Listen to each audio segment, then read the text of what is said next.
Alright, well, here we are. I'm doing this thing where I can't recall whether or not in the Eastern Time Zone people turn their clocks back. So I'm very sorry that the stream was an hour later. When is it that you turn the clocks back? Is it next Sunday? Well, either way, hopefully we're streaming now at the right time. Yeah, oh well. Either way, hopefully we are streaming at the right time. I'm Matt Line, and we're doing Calling Sacred Cows, drinking our morning coffee, our CNS stimulant, perfectly legal, ready to go, all the rest of that. I was feeling a little bit tired, and so I just got done doing a set of chin-ups, and unfortunately my cardio's in such bad condition that I'm still out of breath, so if I sound like a creepy person just breathing,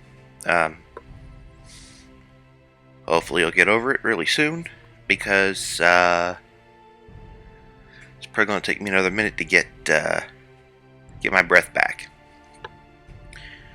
Today I was thinking that regardless of whether Mr. Stutts shows up, we'll be able to continue a bit with the Iliad. We would read lines 957 and following from Book 2, and have a little discussion on that, as well as discussing a few other pertinent matters about today. So we'll take a look. It doesn't seem like Mr. Stutts is here in chat yet, but I'll be able to pan over to him when it becomes time to actually, if and when we connect. If and when we connect via video chat. Waiting for a few people to show up. Welcome to whoever happens to be here. And welcome to whoever happens to be watching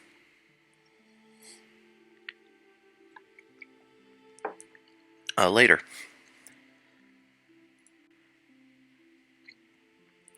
I just received a message from Steven, so I'm not going to be jumping into the Iliad quite yet. I'm actually quite interested in hearing from him a bit about his GRE prep. For those of you that aren't aware, for those of you that haven't seen some of the previous streams and so on, Steven is a student at some university that will go nameless, and he has been over the summer, and I guess he's continuing a job teaching. Hello, Steven. Hey, don't talk about being constipated. I'm streaming right now.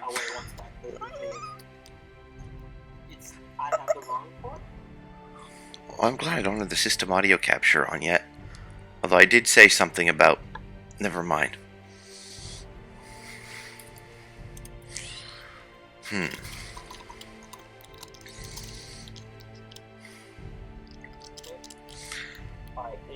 I can hear you just fine. I'm just letting you know that I'm live. I'm streaming. Oh. Well, cool. So everyone heard about you being constipated. Oh yes. Well. Of life. Yeah, when constipation sometimes. When you're not used to taking your stimulant medicine, and then you don't eat enough, and then you eat weird things. Oh. Yeah, I mean, like, that's basically it. Oh, that ain't fun. That ain't fun at all. Well, either way, I'm in the process of making the video fit the screen and so on. But now that, I mean, you're still off screen. But I would be interested. While I'm doing this, could you tell a bit about the teaching, the tutoring, what you're doing with regard to standardized tests, and what it is that you like studying for the GRE, so you can take that and whatnot? Yeah. So I can actually update, since we did talk about this yesterday. I can just update, kind of go off. Okay. So yeah, so I Well, started doing for those that didn't see yesterday's video, would you mind giving a very quick yeah. synopsis to So contextualize it? basically, basically um, I'm good at standardized tests, so I like teaching, and I think I'm okay at that as well. So basically, I teach like ACT. Right now, all I teach is the ACT, but I plan to take the GRE, like the LSAT, and the I think just those two for now.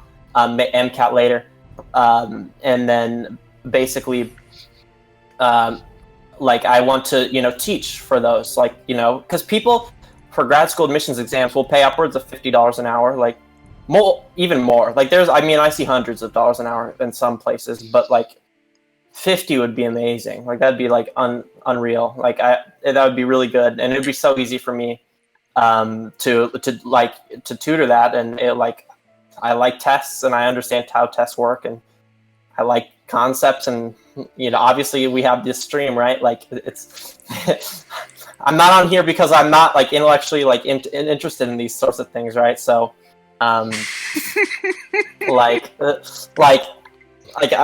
not coming here to watch NASCAR or something. Like I'm coming for some intellectual stimulation, and obviously camaraderie. But it's like I like teaching them. So yesterday, I took the GR I just downloaded these practice tests basically because I had not really done GRE. I had done a practice test a long time ago. Well, not a lot, but over a year ago basically. So I was like, okay, well, I haven't really done much of the test, so I start just working through some practice tests basically, and the first verbal one, and I think I'm a verbally strong person, so I was there was though I was not ready for their style of I was not ready for their style, what they wanted, what they were looking for, and the sort of logic they were using. So I'd actually take a few practice. It's very straightforward and very there's no. Yeah, at first I was way overshooting. I was no out of the box thinking allowed, basically. And I was like, no, your answer is technically wrong, because there's this situation I can think of that that doesn't work, that doesn't. And so yeah, that sort of thing happened. Yeah, I had to kind of tune. I had to tune myself to the test. Yeah. You can't. Like this whole reasoning within the realm of the text and then reasoning outside the realm of the text. If you try reasoning outside the realm of the text more than one step removed, you're screwed. Yeah. Oh yeah, and that's what. Yes. So, and that's something I struggle with, is I have a very internal, coherent sense of how things, So that'll sometimes impede in the way. It won't have said that in the text, but we'll have understood that's sort of a thing. So yeah, it actually, I had to calibrate myself. So I got out of the I don't know, probably 40 points. I probably out of 20 points. So a full test is 40. I probably missed 14, bad, not below 160 on verbal. And I took a few tests. So today that was yesterday. I'd taken a few. I didn't really do much. And then actually no, by the end, no, today I messaged you. Yeah, by today I did a few more, and I was getting I was missing one or two on all of them now. I figured it out basically. So the GRE verbal, I'm pretty confident with. Now I'm moving on to the math, and I've been working some math problems. I have I don't know. I have a very even I guess I don't have a preference for one side or the other, but math, they try to trick you a lot, and that was not something I missed a ton. I was like, what? I got these all made sense, all were right. So I had to I had to brush up a few basic skills, and I had to sort of figure out what what are they going to trick me with? What kind of concepts are they going to be using, etc. And so now last two math tests I took, I missed one. So I got my score up to maybe 169 quant, 168 verbal, or 167 to 170 for all of them, which is really that's 99th percentile. So I'll be able to, if I take the test and at minimum you'll be able to go to grad school and teach people. Yes, exactly. And it's good. It's nice. It opens a door. Grad schools, I'm not going to discount it. I'm not exactly planning to do that, but if something comes up, it's cool to have doors open. And so it's actually melded in really well with like my school. Like right now, my academic, like the curriculum and stuff is just so like sparse, and just it's just like I don't have to do anything, right? Like I just show up, I do the work. Like macroeconomics, like I'm in this like I look like I'm like, okay, that's how that works. That's how that works. Like the class is just incredibly easy. Like I look like the homework. I don't even know. Like it's just it's super easy. Like you pick your nose, you flick boogers at the homework assignment, and somehow wind up coming out with good grades. It's like it's incredible. Like not even it's not like some common sense. Like it's obvious the answer. Like no, you actually do have to like learn. But it's like learning one thing, like one little equation. It's like how do you calculate? See, it's like what's CPI, etc. All these things, but it's just like simple equations, right? So it's like if you take somebody who's mathematically capable, and then you all of a sudden put them into econ, and you put them into finance, it's like, yeah, it's just incredible. Like like the math is just incredibly rudimentary, like very intuitive. It's not the formulas make a lot of sense, like why. Like they're like, you take the CPI of this year and then you get inflation. It like makes sense, right? Like, so, and having a base year and all this stuff, nominal and real GDP, all of that. Like it's and then you do inflation adjustment and all the rest. Easy. Like I haven't looked at the board. I stopped I can't pay. The lady is actually really annoying. Like the professor is like. And really if you conceptualize it, you can just go and write down the equation without really knowing what the equation is supposed to be, as long as you understand what it is you're trying to calculate and what it is that all the relevant factors are. And there's this one thing I've always kind of held in some sort of sanctity or something. That might not be the right word, but close enough. Is like I like approaching things with like a fresh mind that has been unadulterated by any assumptions of the concepts, right? So like if I haven't done any paying attention in class and then I go to do the homework, it's fun to like, explore for myself, how will I approach this from the first, what like the key points. And I found a lot of times when I like clear my mind and just approach something, okay, I'm going to learn this tonight. It's like just so much better. Like it's like, okay, it makes sense. Like it all just makes sense. And I like approaching it with a fresh mind instead of like maybe hearing tidbits in class and having an idea how to do one concept, but not like I like to slam through it all and a nice clean sweep and build the connections from the ground up, et cetera, and then deal with it and then only leave, only stop learning it when I feel like I understand it, 100% through. So yeah, well, that already means that whenever you talk with an expert, that means you'll probably have better understanding than at least half.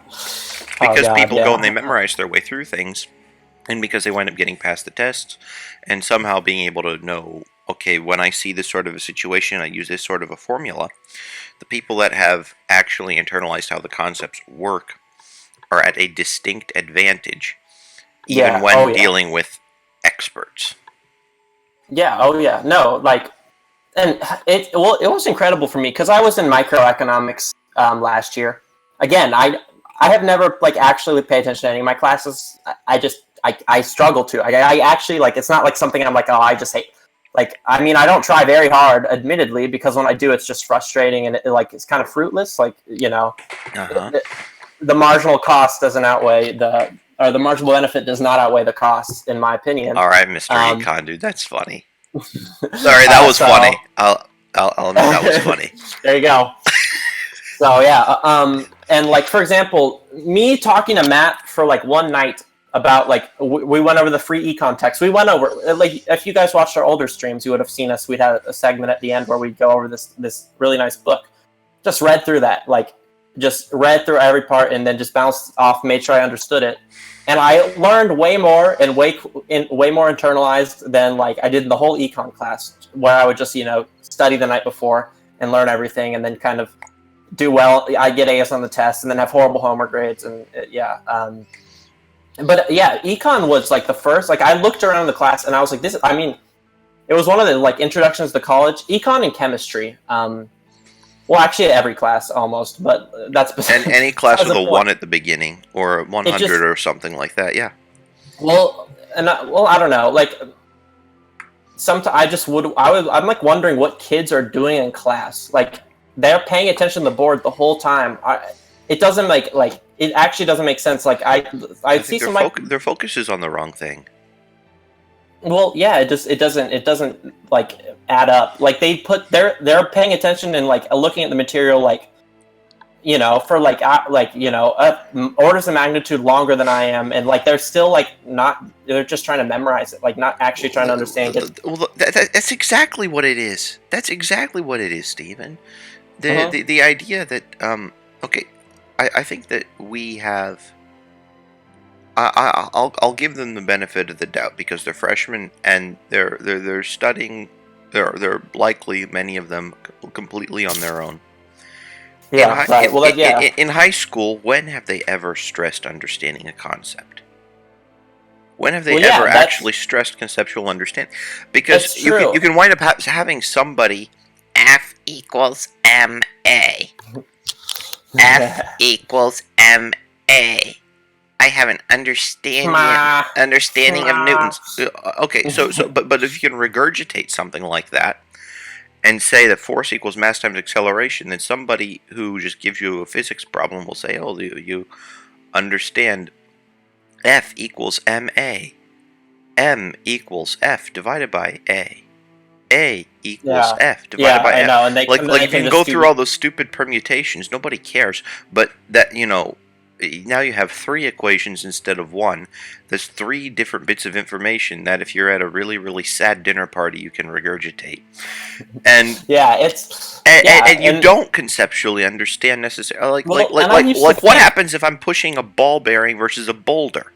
Okay, there you understand F equals ma intuitively. What happens if I try to push you around versus if I try to push Tony around? Yeah, I mean, F equals ma, same exact thing. Exactly. And then for every action, there's an equal and opposite reaction. It's like, yeah, but then what's the reaction force to the floor versus like why is it easier to push me around or you around than it is Tony? You explain that, and then you're able to go forward with it. But people don't stress that conceptual understanding from the get-go, and they misdefine it, and then they go and expect that you can memorize your way through something that you shouldn't. But so this is perfect. Like this is a perfect segue into what I'm about to say. It reminds me of like in high school, I actually thought like I knew I was like fundamentally I've always been a pretty lazy, like a pretty like I don't try to like. Not lazy in the things I pursue that I want to do, right? I'm not like, oh god, that's so much work. Like, no. But if I'm uninterested in something, it's really hard to push me to like to do it. Like, and if something's tedious, I mean, okay. So here's interesting. I'm like, it's very interesting, and I actually like this a lot. It's it's like my first psychological evaluation when I was 7, and it's interesting to see how little I've changed. You know, they said, Steven, let's see. Let me find these. Let's see. Blah blah blah blah. Doesn't. Okay. I'll be. It won't be too long. Let me see. It's. God.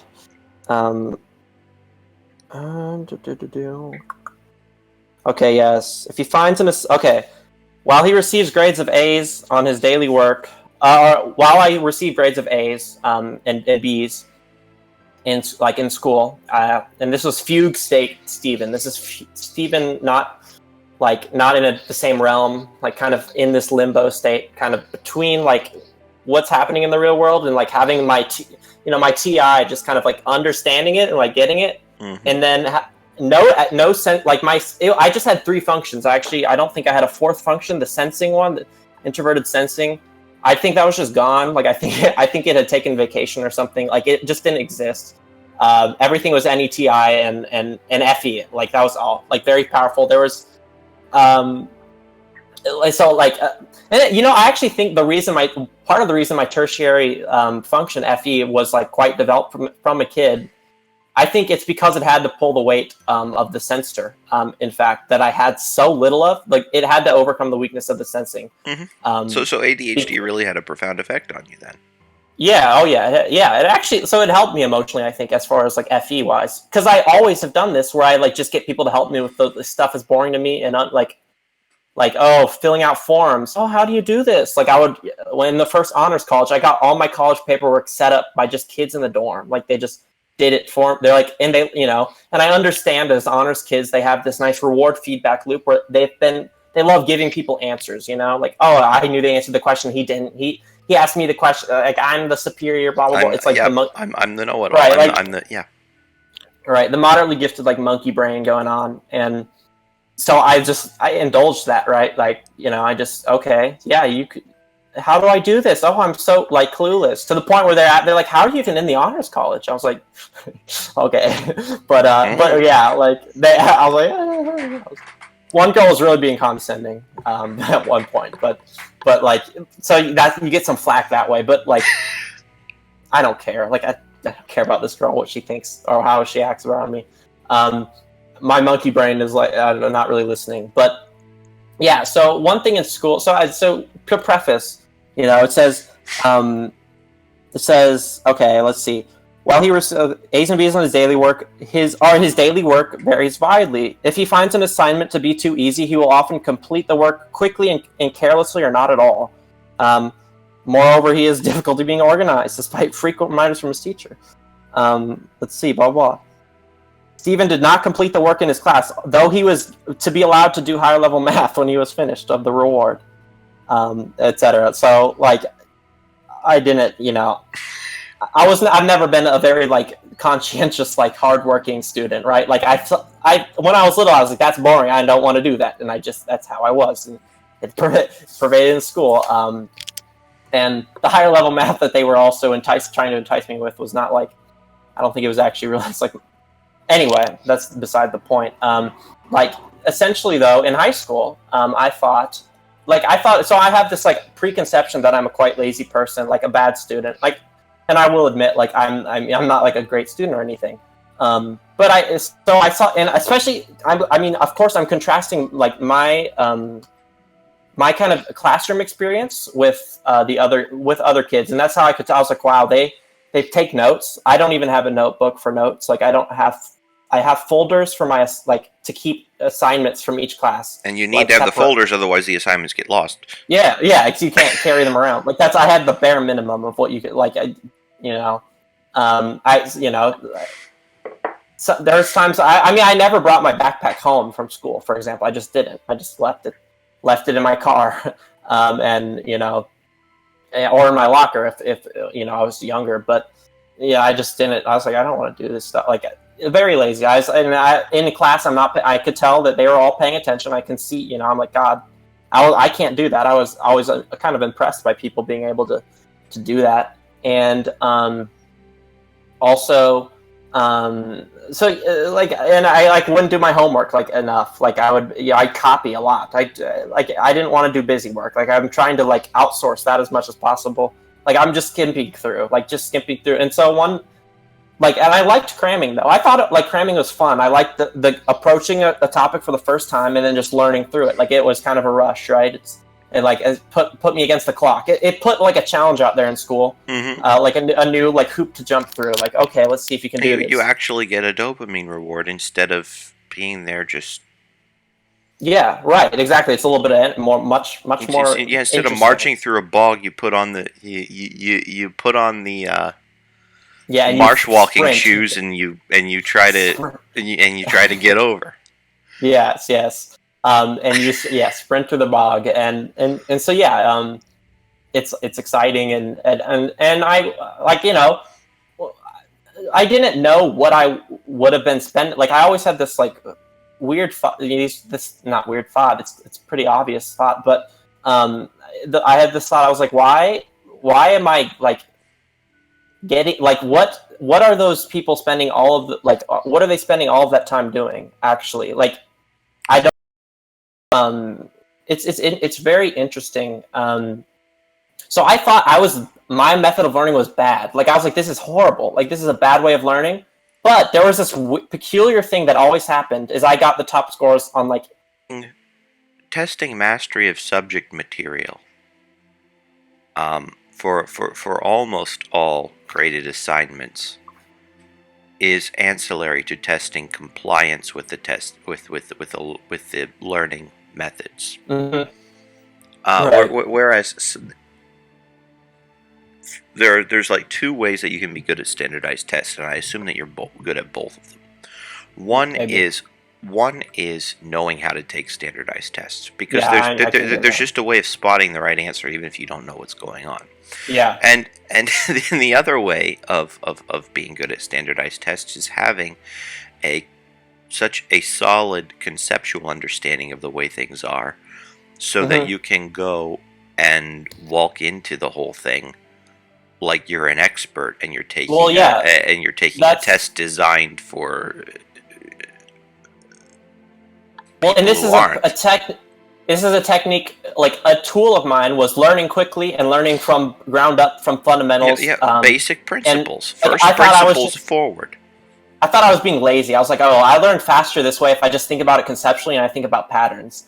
And my highly gifted friend here, he used to think he was a lazy thinker too. He thought the same. He's like, God, I'm not smart. I'm just good at patterns. That's what he said. Like, he's like, I'm not actually smart. I do all these tests. Smart, but it's like, yes, you synthesizing these patterns that is like sort of representative of understanding.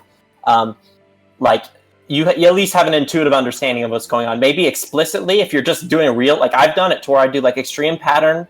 Like I contrive some stupid shit and it's just some weird pattern that I've seen and I don't actually know what's going on, but I feel like if I follow the pattern, it will, lead me to the end of the rabbit hole. All right, so now you're engaging your NI or your NIINTJ shadow there. Yeah, I'm just like, I hope it happens. I hope this works. That's NI. That's pure NI. Yeah. And if you're an INTJ, you just kind of know when you can trust it and when you need to go and explore further. Right. Exactly. And so I thought, so when I was used to approaching like problems very like in a hermetic sense, like I have no preconceived notions of what's going on. I'm just going to try to figure out the problem, like, and understand the premises and just try to see what happens. Deconstruct it and reconstruct it in the context of basic principles. And I did, yes. And then I do a lot of. I do a lot of like what makes sense. So like it's literally just what makes sense and kind of like slight, trial and error almost. But essentially, like when I was, and this is one thing I did when I was little. When I was understanding people, one thing this is a thought I remember. Like this is recently I've remembered a thought I had when I was a kid. Like obviously people act differently than you. You're not expecting it. Like why are they doing this? And I used to just create these crazy narratives for everyone that I thought what was going on internally in them. I'm just not, but whatever. Mm-hmm. But when people would do things that I'm just like, why? I'm like, well, there is a reason they did that. I said there has to be a reason. They didn't just spontaneously do this stupid thing. I'm not going to get mad at them because there was like, so when someone did something mean, I was like, well, it doesn't make sense to get mad at someone right away just because they did something mean, because there's probably a reason that happened. Yeah, just like I thought that adults always had a reason for everything that they did. Well, right, yeah. And especially this little kid assuming this about little kids, but it actually it would work for a lot of situations. I'd be able to figure out why they did something, and unless you overanalyze the situation. Right, that's true. But I never begrudged people. Like there was nothing people did that this makes sense. So like, there's a reason it's happening, right? So when I look at, I was just like, okay, there has to be a reason for this effect. I wonder it. So I'm not going to like hold the person accountable. So my analogy here is I'm not going to get mad at the problem for doing something I'm not understanding right away. I'm going to just withhold my doubt and then just make assumptions and guess and kind of like do a little bit of kind of just mental modeling and guess like sort of how the structure would be and then seeing how it works together. And then that's how I get to answers, and it worked. Like that skill that I had tempered of just like sort of throwing yourself into information and learning it as quickly as possible and trying to have as best understanding you can was really good for standardized tests. Like it felt like I had flexed that muscle a million times, where it's just okay. I just have to conceptually understand this, and they don't actually. There's not much rigor. They don't ask, like, if they try to trick you, that's when I think it's kind of underhanded, when they just, like, when they try to do some, like, sensory tricks, like, I think it's that's exactly what it is. It's testing how closely did you pay attention. Mm-hmm, yeah. How closely did you pay attention? and it's true, like that's important as well. But It's but not testing I'm intelligence. impartial. It's not testing No. intelligence in that sense, but it is Attentiveness. testing attentiveness and conscientiousness. Yep. I mean, like, would Yeah. you do you want? And that's important too. It was like, do you want the It is. person that doesn't keep track of his decimal places and gives you 10 times the needed dose of a medication? Do you want that person going and giving you your meds? No, you're gonna die. Right. So certainly there's a place for there's a place for that kind of thing. Do you like if there's a place through a place with a bunch of young children with a speed limit of 10, and you're driving 100 through there? I mean, there's something seriously wrong, and of course yeah. I'm blowing this out of proportion, but I'm doing it for a reason, and it has to do with the fact that being precise in answering questions is often what the situation calls for. Well, this is something I've been like, and I used to be really, really, really horrible at it. Like, I remember in my analytical chemistry class, there are these exams that pretty much everybody failed, and of course the teacher put them on a curve. But then I'm looking at my exams, and like I would be up there. I would be up there, and sometimes I would be really far up there. But still, I didn't do well. And the kinds of mistakes that I made on those exams were the kinds of mistakes like dropping a minus sign, forgetting a decimal place, not reading the instructions all the way through. Yeah. Oh, that's all. And then basically after every single time that I did something like that, I got brutal feedback. I got really brutal feedback. Like I still remember, and this is the question that changed my my outlook toward this whole thing.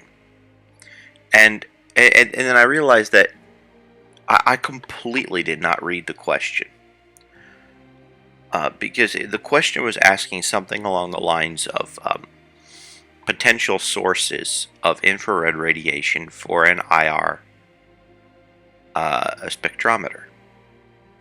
So for those that are not too familiar with chemistry, what an IR spectrometer does is you have a source. Well, but you use it for identification of the different kinds of bonds in a molecule. You can characterize something about the nature of a molecule by essentially dealing with heat. And the question was asking about what could you use if you were building if you're building one of these things from scratch. What would you use? And I said, well, anything that emits IR radiation when warm. So basically, just figure something that'll take the heat and do it. But I didn't say that. I didn't clarify anything. I just said something that emits IR radiation, and then I was like, okay, what went wrong here? Because this was a 5-point question and I got 0 points.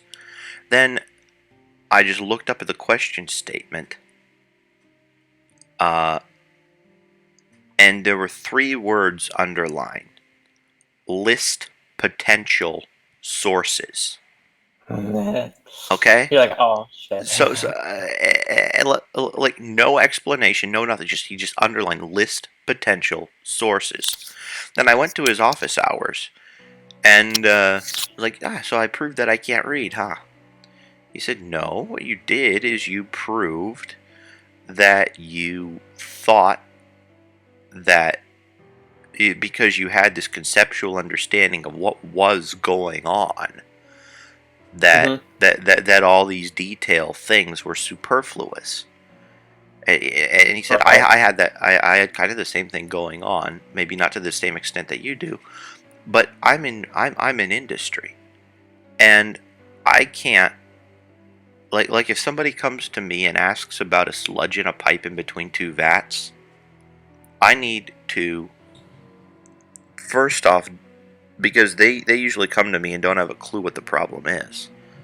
I need to go in and look at the situation, define the problem, solve the problem, and give the appropriate solution. Like he said, you need to be able to do that. I mean, and then he said, I defined the problem for you there. You just needed to do the solution, and you failed because you didn't care about exactly what the problem was. He's in the real world, that doesn't cut it. You can't do that because people are relying on you. You're relying on you at bare minimum to be able to do this. So take this seriously and listen and follow instructions. Because I had learned to listen and follow instructions and do things like that when I was working on something real. Like, if you change the brakes on the car, you better know what you're doing because, well, having the brakes fail on the car isn't exactly the best thing. No, it's but if you're taking an exam, you don't wind up having that same, you don't have skin in the game in the same way that if you hop into a car, the brakes had better work. You can't have 86%. It just feels quite isolated from like the real world and stuff. And and so easy to and so you have to at bare minimum impute some sort of significance to it, and that is something. I mean, that started setting me on the right path, but it took me reworking a lot of my habits, and as an INTJ, involving a lot more SE, which it doesn't really help all that much, but it's. I became a lot more meticulous in my reading of things. And I still suck at it compared to most sensors, but I'm now actually like somewhat capable in that realm. But it took me 4 years. It took me 4 years. Yeah, and here for me, for example, like, so I can literally go back to my so my the verbal section, quantitative section, I'm like, just my. There's a difference. I've recognized this difference in myself between taking an actual test, and I did this for the ACT, for like the practice test, for a practice test, for example, on one of my ACTs when I was young, like the one, like for example, I would miss like a stupid error on something. Like my composite score was the same, so I actually it wasn't some huge difference, but there would be times like if I was grading a test and there's one problem in the thing that I missed that like I definitely shouldn't have and I wouldn't have missed, or I didn't think I would have missed. I don't deserve to miss that because it's a detail that I would just see. Like if I saw it, I would answer it correctly. It's a superfluous detail that somehow I would be like, yes, right. So I just wouldn't even count wrong. I'd be like, oh, that doesn't matter. On the real test, I'll pull through, and that did happen. I did that also. I have done that also. That is a completely normal thing to do if you're very intuitive. Yes. So I'm like, oh yeah, like I don't have it all like down pat, crystal clear now because I'm not exerting myself 100%. I'm sort of going fast, and I'm not, whatever. I'll do better on the real one. And so I was like, I was trying to take these practice tests today. I wasn't being very conscious or naturally I just tweak my process so that I take multiple tests. I was just going from one test to the next. There was no like break. I just go through the test, go to the next. So, and then if I'm unhappy with my score, I'm going to go especially more. And I'm going to go over the answers. I'm going to redo the test I already did when I see my score, and then see like, okay, I'm not going to see what the right answers are. I'm going to do it again and be better about my process, and see if I can get closer, etc. Which actually that kind of screwed me up too, because there's problems that I got right that I have assumed that. Since I'm going back through the test a second round of time, I'm assuming I know I got this number wrong, so I'm assuming this might be the one that got wrong. So I'll switch it, because and yeah. So that actually I was making I recognized this. I was like making changes to my methodology before I actually knew what was the right answer, and it was actually throwing me off sometimes. Like I wasn't improving as fast as I should, because I was actually making incorrect changes. I was like, "Oh, this is how it works, isn't it?" Ah, I see now. And then that's the wrong. No, you're right the first time. It's like, oh, okay. Yeah, I have to and clear the this thing up. is, and you have to clear it up, just like what you said. Mhm. Yeah, You're so it's like actually. Oh, please do continue, and You then go. after that, I'll tell you Keep going, what it keep is. going. Okay, so I have, with regard to this kind of a situation, when I teach people, I teach a couple things. One, you play like you practice. So practice Yep. like you want to play. Yes, that's something I didn't do for the ACT, which I should have. Like, Yeah, I didn't. I mean, I was very you were able to get away with it, but that doesn't mean that yes. was a good thing to do. Right, and it's just that's that one time it works, right? Like it's not doesn't mean that it's a good method just because a good result. It just It worked for you, right. and the fact of the matter is, all it is a curve, right? All you have to do is be better than other people. It doesn't mean that you have to be absolutely actually good. Right. I mean, you don't have to like being the tallest midget. Oh wow, what an accomplishment! Right. Exactly. Being the fastest 10-year-old. Yeah, right. Go to the Olympics with that, buddy. No, it doesn't work. Right. It doesn't work that way. Exactly. And then the other one that I have, besides you play like you practice, so practice like you want to play. The other is an amateur will practice until he gets something right. A pro will practice until he doesn't get something wrong. Yeah. Well, that's something I did a lot too. I'm not a pro though, but you want to reach the right. idea is, of course, But you want to reach really professional level at everything. You want to be yes.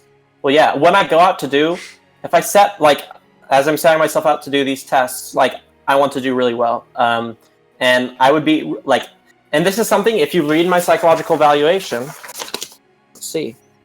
Let's see. Okay. Let's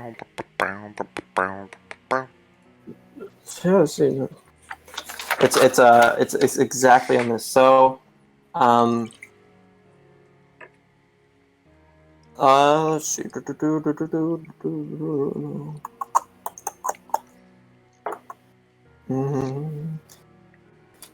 Wait, okay, can you go back to what we were talking about right before? What was said right before? I need to, continue the train of thought. Amateurs practice until they get things right. Okay, yes. Pros practice until they don't get things wrong. Thank you. Okay, I do know exactly what I'm looking for now. And it said... Okay. Let's see. So this is me as a kid. So this is very I don't know. It's interesting. It's really funny actually. It said that let's see. So let's see. 1 sec. Okay, actually, that's not the part I thought it was. The hero observation. Yeah. Okay. Here, it's gonna be this one. Let's see. Yeah. So here's this is what I said. So I said okay. I said okay. So they said I became upset. He became upset when he could not solve a block design puzzle and began to cry. He stated he felt bad that he could not solve the problem and that he is used to being right. This is something that I've had to sort of just get over. And this is something I was so bad at, especially since my sensory, my sensing, as a Myers-Briggs is just so horribly left behind in the dust. It just didn't exist. I don't it wouldn't it's almost like it didn't exist. I say that but it's actually you could say that it just didn't play a role in my life. I did not think about it. I didn't even try to improve. They say, oh, don't do that again, but you just do it over and over again, the same mistakes. Mm-hmm. And this is sort of a this is sort of a I had, let's see, because there was something else I had said that goes well with the statement. Let's see.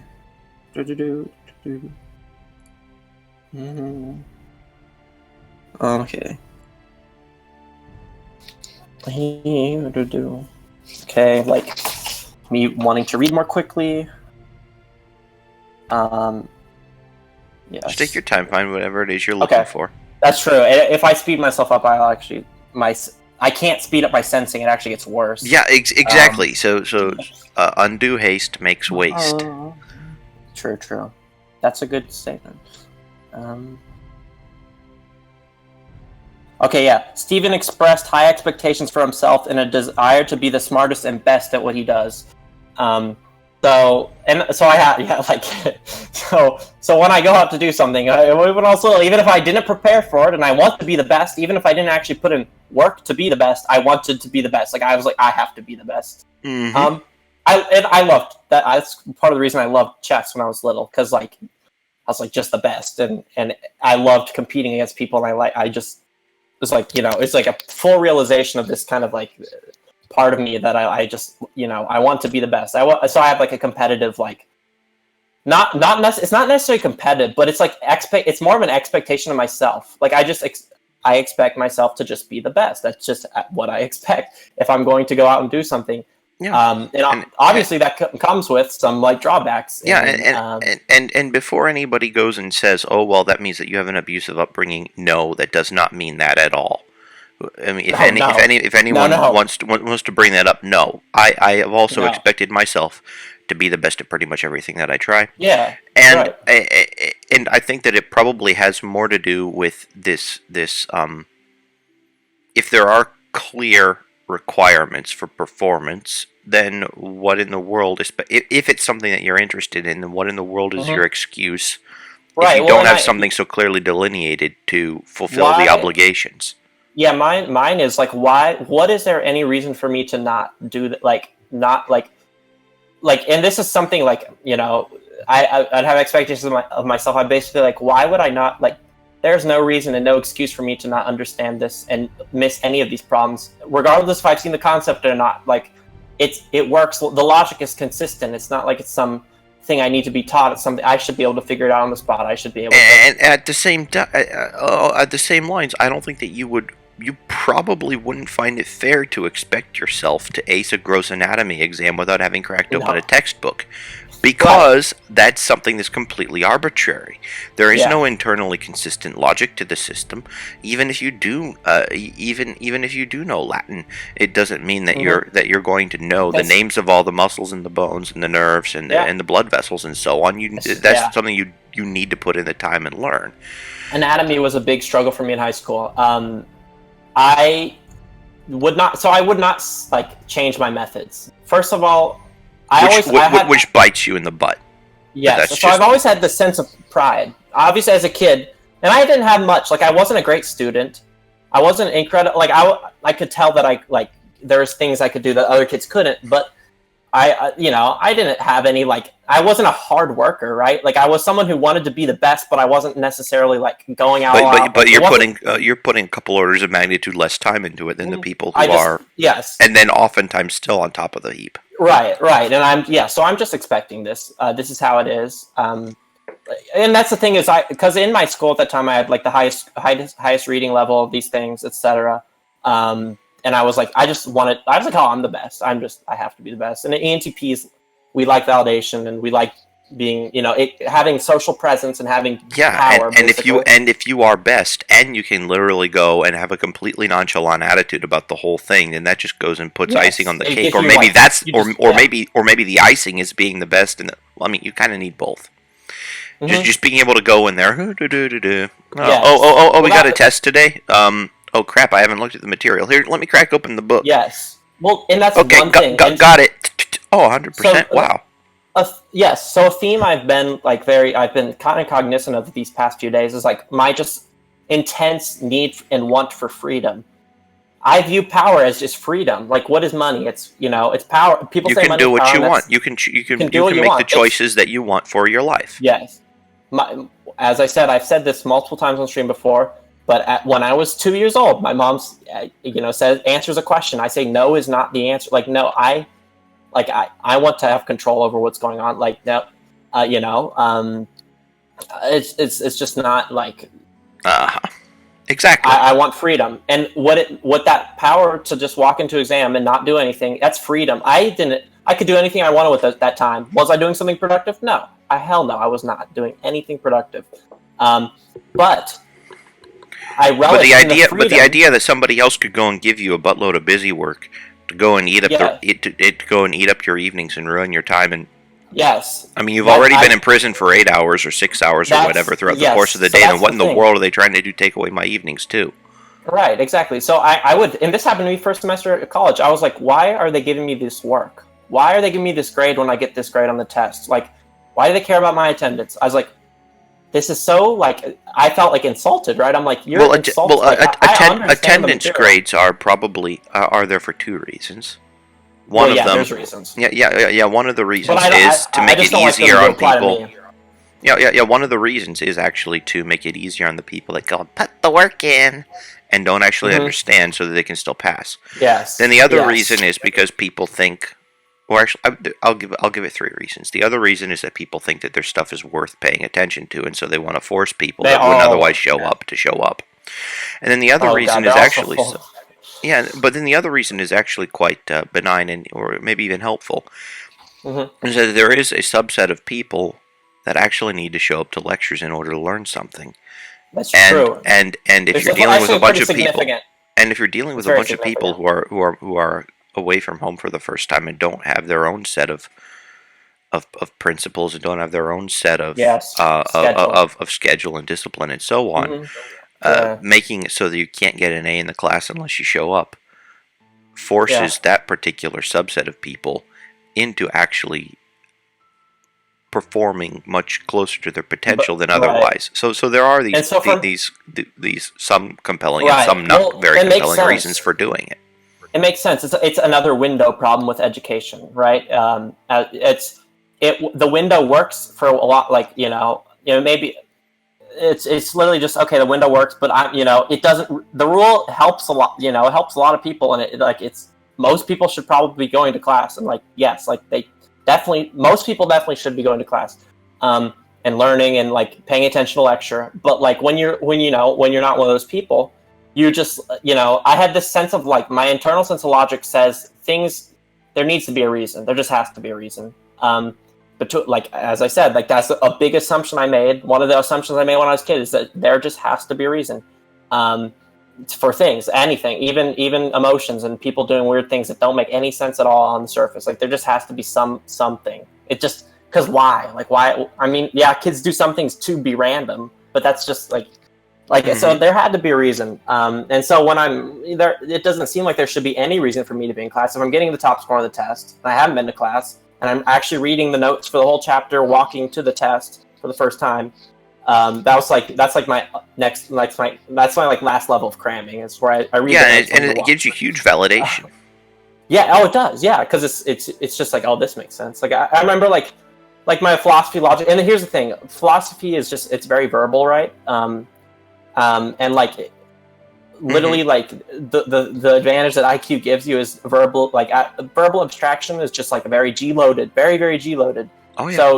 So verbal courses are just gonna have so someone who's smart and has a high IQ is gonna it's just gonna be it's gonna be a walk in the park. That's or it's gonna eat you alive if you have a Marxist professor. So philosophy and yes. Philosophy and chemistry where I see the biggest differences between students coming out. And here's I had not really done much chemistry in high school. I skipped a grade in chemistry, which is the first time anyone in my school has done that. But it was because I was super bored in another class. We were doing sig figs for a month, and I was this made sense the first time you told me. I don't know why I need to do this again. What am I doing? It was literally just, I was so bored. I was just well, maybe I can just ask to go to the other one. Why not? And that's one thing, my sense of logic, there has to be reasons for things. And the way my parents have raised me, very assertive. I just go to the chem teacher that I've never taught. I'm hey, like, can I just go into your class somehow? Like, I'm really bored and stuff. And the teacher was really happy to work with me, and her class was also boring, but you know, it was something. Slightly right? more tolerable. Yeah, it was definitely slightly more tolerable, and I had a lot of fun with, like, I had friends, older friends in the class, and so that was fun. But I didn't know much chemistry. She didn't teach at a conceptual level. She taught it from a method, like a very mechanical, like a problem-solving approach. Like, this is how you solve this problem. This is how you solve this problem. So I didn't get anything. First of all, if I look at the board and they're just teaching me how to solve a problem and not actually like the intuition, talking about the intuition behind it, it just won't make sense to me. So I would like have a friend, like, I just look at how he did. I was like, oh, I just solved that, and then I was like, okay, cool. And then I'd I'd kind of make my own schema. But in chemistry and in college, yeah. So I mean, right away, I was never paying attention to class. I actually didn't buy notebooks for anything. Like, I can have one folder because I won't have paper homework. Like, that was a big deal. And I don't know how to like to take notes. I just like, and stuff like that. There's very, well, I know how to take notes. If I want to learn something, I know how to learn something. I'm not very good at taking notes in class. I'll just qualify it like that. But, well, you're too busy paying attention. Or at least in the best scenario, you're too busy paying attention to take notes. Yeah, that happened to me. Actually, I tried that senior year, a math class. This was like the hardest math test in the year. It was math I had not touched before. I just sat on my hands all class. I didn't actually solve any practice problems. I didn't even, like, my first introduction to the problems and all of the chapter was on the test. I'd actually only paid attention in lecture and like thought about it. And I got I was the only kid to finish the test, and it worked really well, like extremely well. I got like 100, and I, yeah. My intuition was. Now there are some free. people that need to. Yes, well, of course. Well, that's I mean, it's not a good method to like. Well, yes, it is. For some people, it is a very good method to engage with the material. Introduce, yes. So it's maybe not the most extremely sustainable method if you're going in classes that you should be in. Like, you shouldn't be able to not actually do any work and only look at the board. I feel like, I don't know. I would say it depends. I would say it depends a lot of the time. I feel like for you should probably be in a harder class at that point. Maybe it's good that you can do that, but you maybe. I mean, if you haven't seen the stuff before. Yes. Then the only thing you could say is maybe the rate that the information comes in should be. But if you haven't seen the stuff before, at least that's a good starting point. Yeah, like ultimately, what are we doing here? I mean, we're not in a class or anything, but we're talking. No. We are engaging with each other. I'm listening to you. You're listening to me. We're talking. The people in the stream are listening to both of us. You're more than welcome to write in the chat box, etc. That's one particular kind of way of interacting, and it's true. It's listening. It's listening to a monologue, and then of course you and I were having some sort of a dialogue. Although a dialogue is more like It wasn't actually ever paying attention to the teacher. I actually disregarded him completely in this method. I just looked at the board and what was going on the board. I didn't even read the paragraphs. I just looked at the math and tried to make sense. And you're telling me you didn't hear anything? It didn't somehow. I heard nothing. I'm horrible auditory pick. I'm horrible at picking things up auditorily. That's a lie. Actually, they said that is a blatant lie. Don't even try to feed me that. I'm horrible at monotonous details. Auditory, actually, if it's an interesting like, I'm going to remember each part of the conversation. I'm going to be able to associate it like a year later. Oh, that one time, and I'll be able to bring up a joke. Like, no, I have like that sort of thing. I have a good conceptual schema of especially interesting conversations, of course. The problem is the words coming out of his mouth. We're not engaging. They don't want to hear. My ears don't want to. If I try to listen to it, I'm actually gonna struggle. Like, it's gonna be really hard because my ADHD's brain's like, no, don't listen to that shit. Like, get that help. But you were looking at it, and I guarantee you were hearing the words, right? You were hearing at least some sort of an explanation, however dry or boring or stupid it may have been.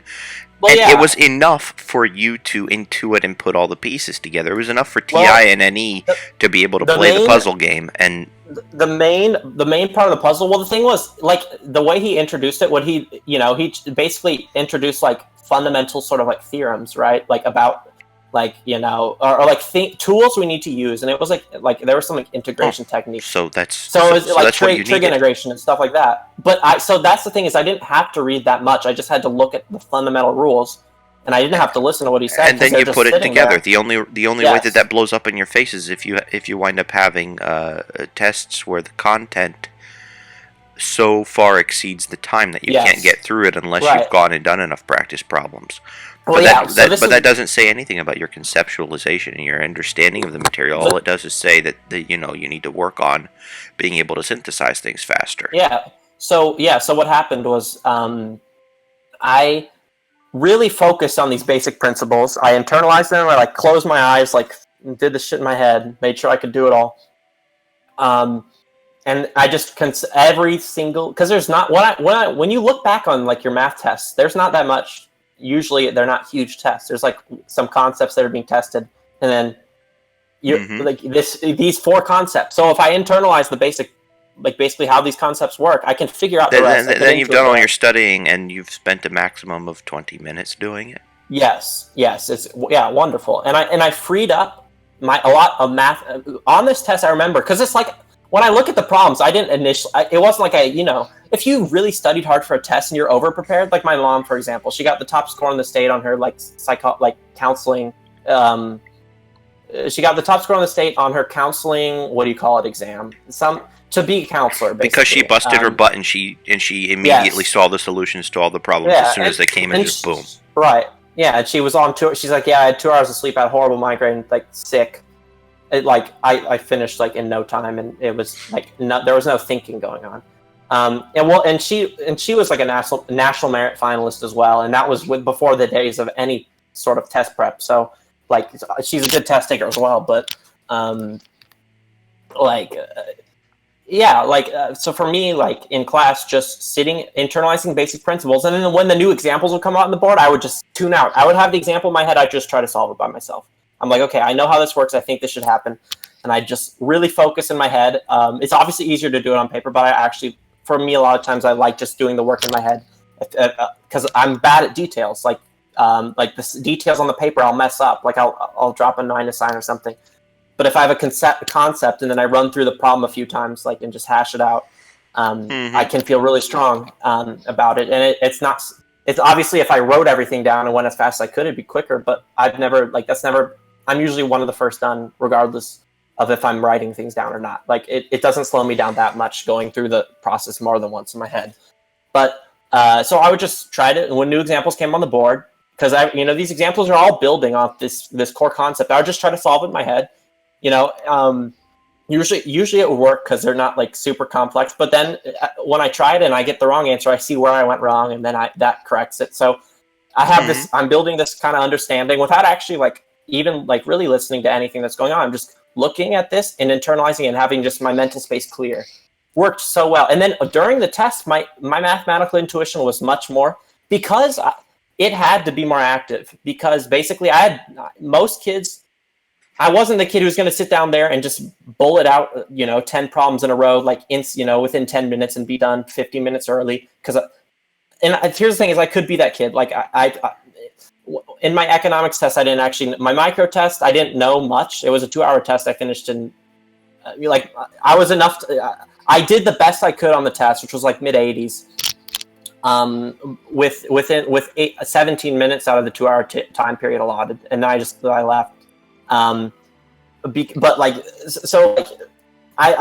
felt, and I think people should do this in general, is just get used to trying. I think people don't try to do anything in their head or think.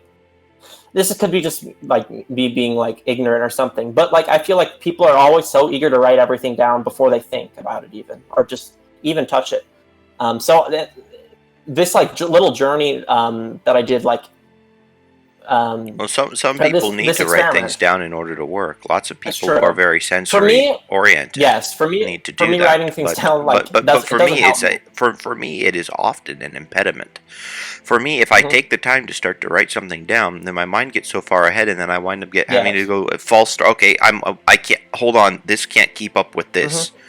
Yes, and I can't write and think well at the same time. So it's lots of people. That whole synthesis, that whole doing this actually engages them and helps them to think a certain way, and that does not help me. Right. No, not at all. My sensory, obviously my sensing function is kind of this kind of just barely has a pulse. This thing in my head that's just kind of. The other ones are, the other functions are sitting around all happy and jovial and doing things. And my sensory one is dead in the corner, like barely holding on to life, just focusing on its breathing. So I it's remember, never happened. and I think we've discussed this before, but I remember having a conversation with my dad. We were talking about the ways of constructing a class so that everyone can be accommodated. Like if everyone is forced to go to a class. Well, I had my idea. I've already told you about it, but my idea for how the school should be structured and stuff, like very just autodidactic, Oh, very, very much so, or at least having that option. My dad's proposal was, and I asked him once, well, okay, what would you do if you were teaching a math course differently than someone else? And he would say, okay, here's the two basic ideas that go together. One is attendance is not mandatory. Well, actually, that would be three ideas because attendance is not mandatory kind of goes with idea number two. So you don't need to show up unless you want to or need to. Yeah, in which case, you're free to show up if you like. You're free to just leave if you don't. You have this syllabus. You have all of the requisite material. I mean, you have your book. You have all of the notes. Everything is there from the very beginning. And rule number 2: you may take the final whenever you want. Yeah. Oh, that's the best rule. You may take the final whenever you want. You can soon as you get the syllabus, if you want the final exam. Here you go. Take the final. And so this is wonderful. I am motivated as a person, and I have been since I was little, by speed. I like doing things quickly. I'm not the thorough, deep thinker. I'm a broad thinker. I like going through things quickly, making sense of them. I like correcting my intuition, but then I correct my intuition so I never have to touch it again because it will always work. Then there's number 3. And I guess this would be number 3. Well, this would be number 2. Number 3 would be you can take the final whenever you want. Number 2 is the final is worth a minimum of 30% of your final grade, or 30%, or 1/3, or something close to that. Yeah, but you can and then like there's a minimum and a maximum. Like the final can be a maximum of 100% of your grade, and a minimum of 30. Like attendance can be a maximum of 10% and a minimum of 0. Homework can be a maximum of That's wonderful. of a certain percent, and a 30 or 40% and minimum of 0. Midterm exam, same idea. And then you write a proposal for your grading in the course, and you can change this proposal at any point until you take the final. And along with your final exam, you can do your final, like the last page of the final exam is, okay, are there any changes that you want to make to your personalized grading protocol? What are your percentages? And that is the setup, so that the people that need the homework, the people that want to get the extra points from attendance, can do the homework and get the points from attendance. But the people that don't need it can go and be like, oh, well, this weekend I'll go and I'll look at this stuff, and first thing Monday morning I'll take the next final. And then, well, guess what? I have a 65-minute free block in my day from now until May or June or whatever. It's like, wow, that's awesome. Yeah. Like I love that idea. Exactly. If you're absolutely forced to be in that environment, if like school is inevitable for you because you can't convince your family to do homeschooling or any kind of alternate Montessori or anything else, Right. then at least Yes. then at least don't nail the kid to the desk and put the thumb screws on. Mm-hmm. Let them do it of their own volition if that's what they want. With full understanding that, you know, in the current way that things are structured, it would be advantageous for you to get good grades. Mm-hmm. But, right, you know, the onus is on you to perform. Yeah. Like, do you have the balls? Do you have the guts to write that 100% on the final exam score and take it tomorrow? If so, oh yeah, go for it. do it. Yeah, exactly. Yeah. And I guarantee you would have taken that option. If my dad were your math teacher, he would have been your favorite teacher. Be like, yeah, I'm a favorite teacher. I never had to go to his class. Yes, exactly. Yeah. Oh yeah. Yeah, that reminds me. I actually had a math lab, I guess, today, where we just sit there and I guess they give us like a worksheet sometimes. Sometimes she just talks about like the top. I just forgot about it. I literally I didn't realize I had missed it until like just about now. I was like, oh, my day did seem kind of empty. I wonder, I was actually spending my time much better. I was doing, I was actually figuring out the GRE. So I don't regret it, but God, speaking of math classes and how, a class like that, I would remember a class like that. That's one thing I can say. I would remember, I would not, if your dad was teaching, I wouldn't forget. So I think that shows, a little bit indicative, but yeah, so I'll loop back to my my exposure to how college, the honors kids approached chemistry and philosophy. Just how these kids, this is something that was bewildering to me.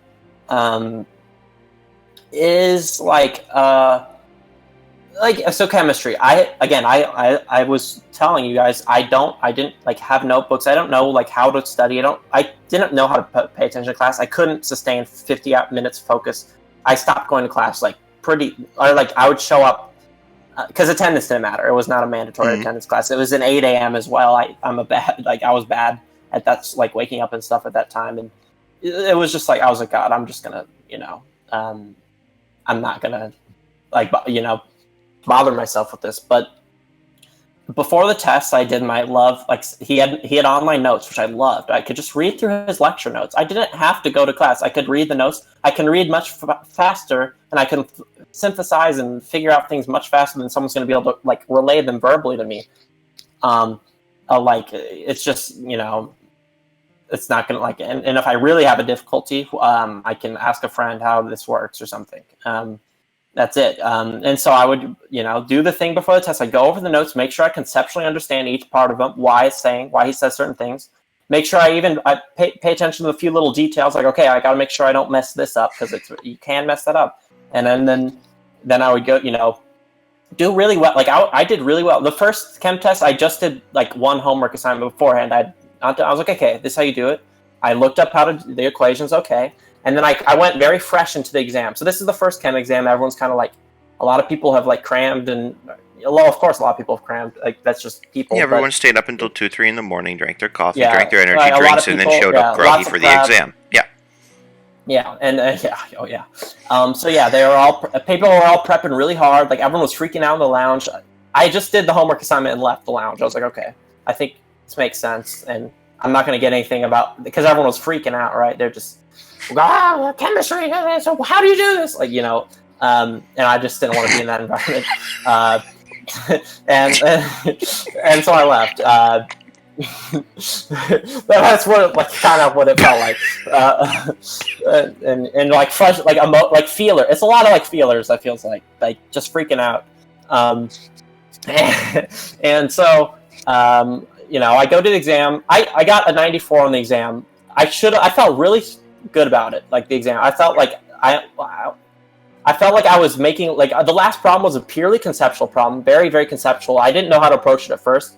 I didn't know what to do, but I just derived from the information there. I was like, okay, well, kinetic energy, it wouldn't make sense if it was 0 for this atom. It just wouldn't make much sense. I don't think it's an absolute 0.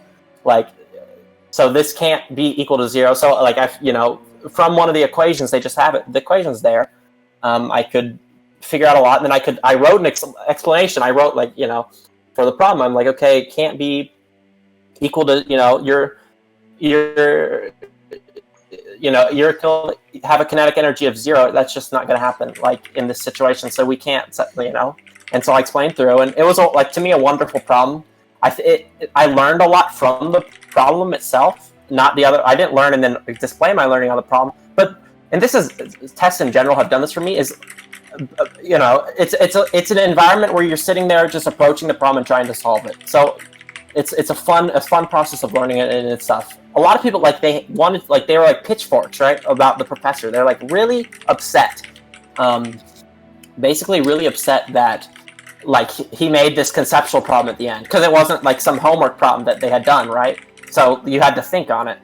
And I missed problems. So I missed in the beginning. There was the history of scientists, and you had to do a matching thing where you match each scientist to what they did, right?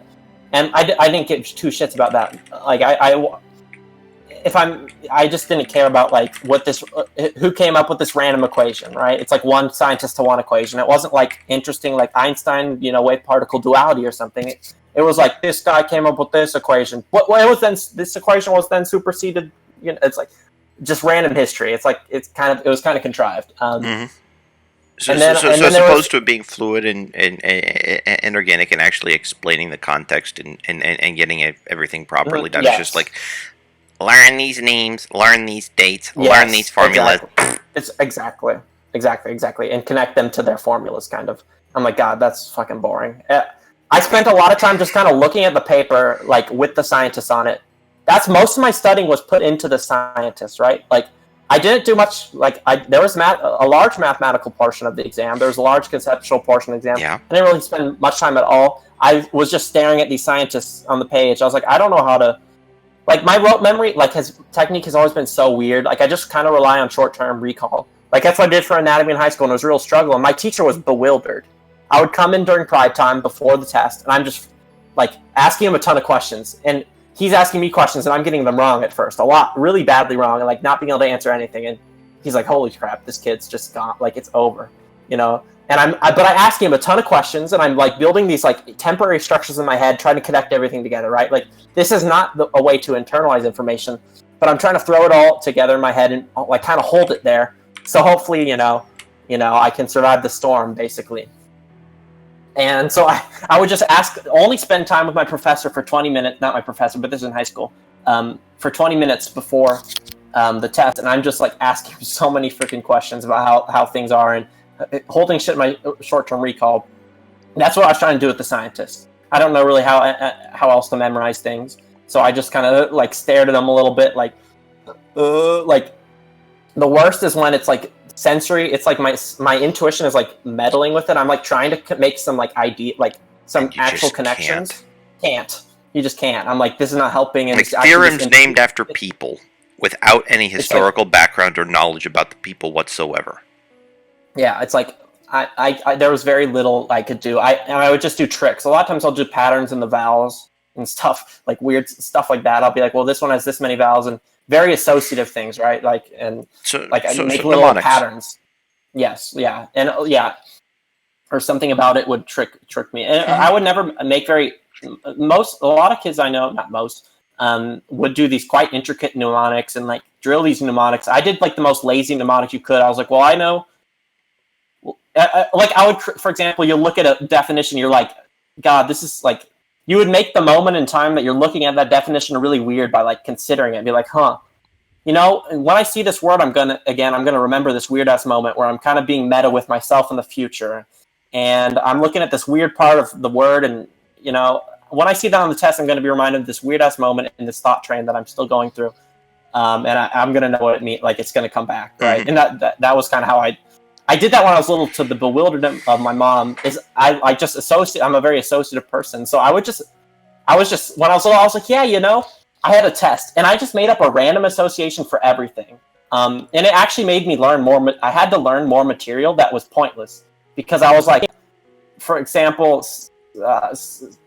some explorer that has a boa in his name was it somewhere like South America or something like that. Like I just pictured a boa. I think of like Balboa or something. Mm-hmm.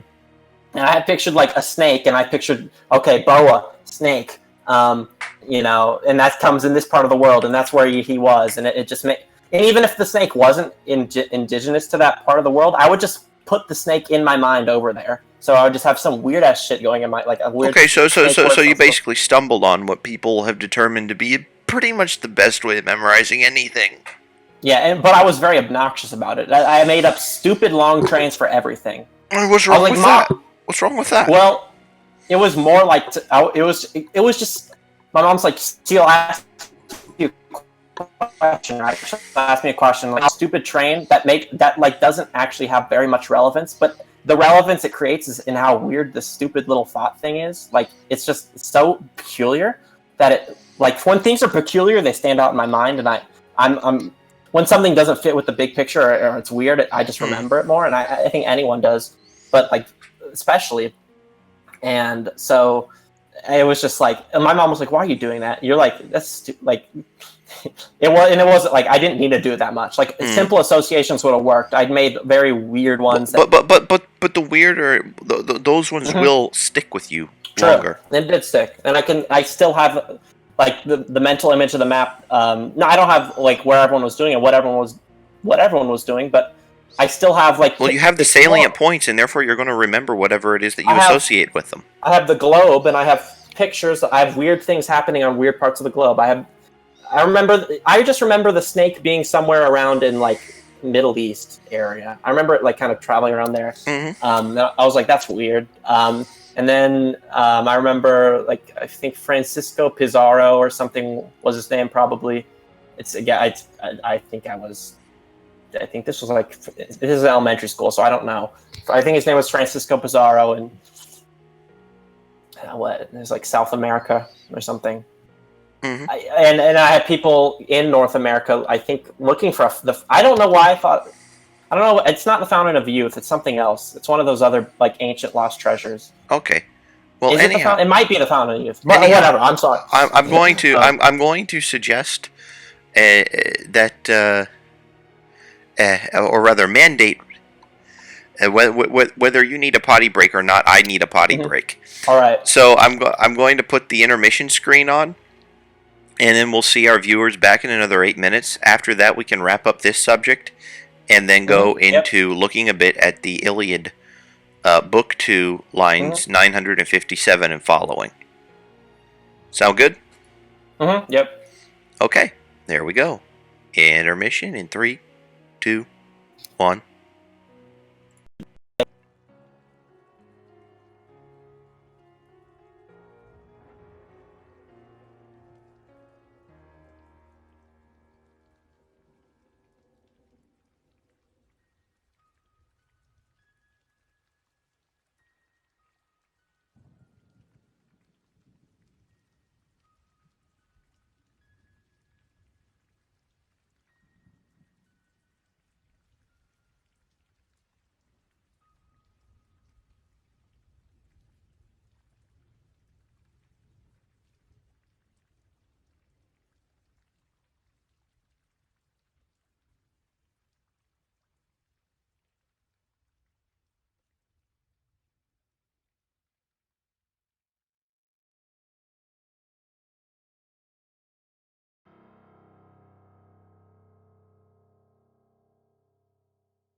right.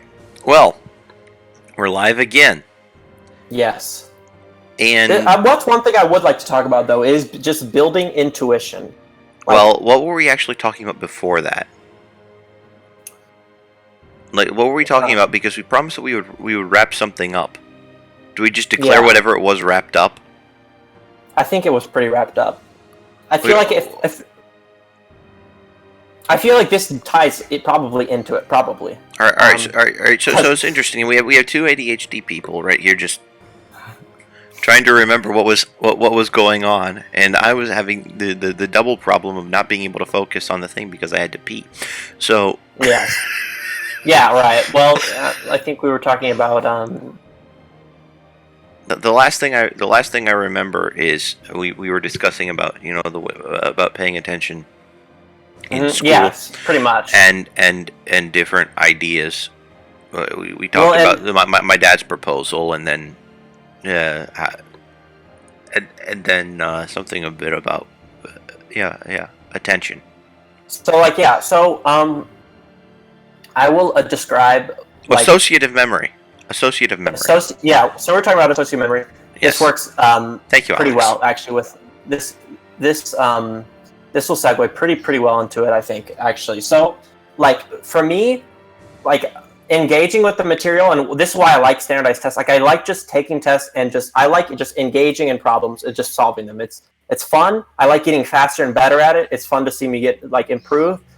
It's like an exercise in my mind. I feel like it's a challenge and I'm doing it. Like it's like I like it a lot. And I think part of the reason is because my approach is a little bit more like maybe dynamic than would be and maybe like more in depth than what like another student's going to be doing. Like they're just not going to be interested in that, or they won't be pursuing that. And it can make problem solving would be so like imagine just memorizing formulas, learning how to solve problems, and then I'm done. I can solve the problem now. Blah blah blah. Like, etc. It's kind of like my analogy will be this. It's kind of like if you're playing like Mario Kart. It's like learning how to go around the track without falling off. Okay, and then but then you see like the experts who are taking these weird ass glitchy shortcuts that don't make sense, and they're like cutting off seconds here and there, and they're doing all these cool techniques and stuff, and it makes Mario Kart it's just a kart racing game. It's kind of like, okay, go around the track. A lot more interest gets involved with this sort of like cutting corners and getting techniques and getting better. So for me, unless you have somebody showing you them in the first place, it takes you a great amount of messing with it and just playing with it in order to find that. You can turn finding the glitchy shortcuts into a game. Yes, exactly. And basically, I'm going to something here. Like so, for example, like fractions, right? Or for example, like here's a problem. Let me just pull up the one. Let me just pull this up. All right, you can explain this problem, and then we'll redirect and do the Iliad. Mm-hmm, okay. History. Well, I'll just sort of show like, because like even if I solve a problem and get it right, like what I will do after I solve the problem is develop. I'm like, how could I tell this quicker? Like what would tell me this information sooner? Again, Dennis Mattei had this little post on Quora about the extroverted versus introverted gifted brains. And like, so I like this post. It was interesting. It showed basically like the reward pathways or something. And the extrovert is much shorter. Like it was just like, dopamine, etc. Fly through things, etc. While the introverted one was longer. So they had this deeper thought process that's rewarding to them. And they the deep, slower, but deeper thinkers, etc. I have the very fleet, like hummingbird, as Thomas West has said before, like the hummingbird mind that like flit around from problem to problem, etc. So this, for me, is very appealing. It might not be for someone, like I don't want to write a proof for example, when I'm going back at this math problem I already solved, I don't want to write a proof to like fundamentally prove it, like act, hermetically and perfectly. So this is true. So this, like, no, I want to have a heuristic. I love heuristics, and I want to have that heuristical understanding. So obviously, if I have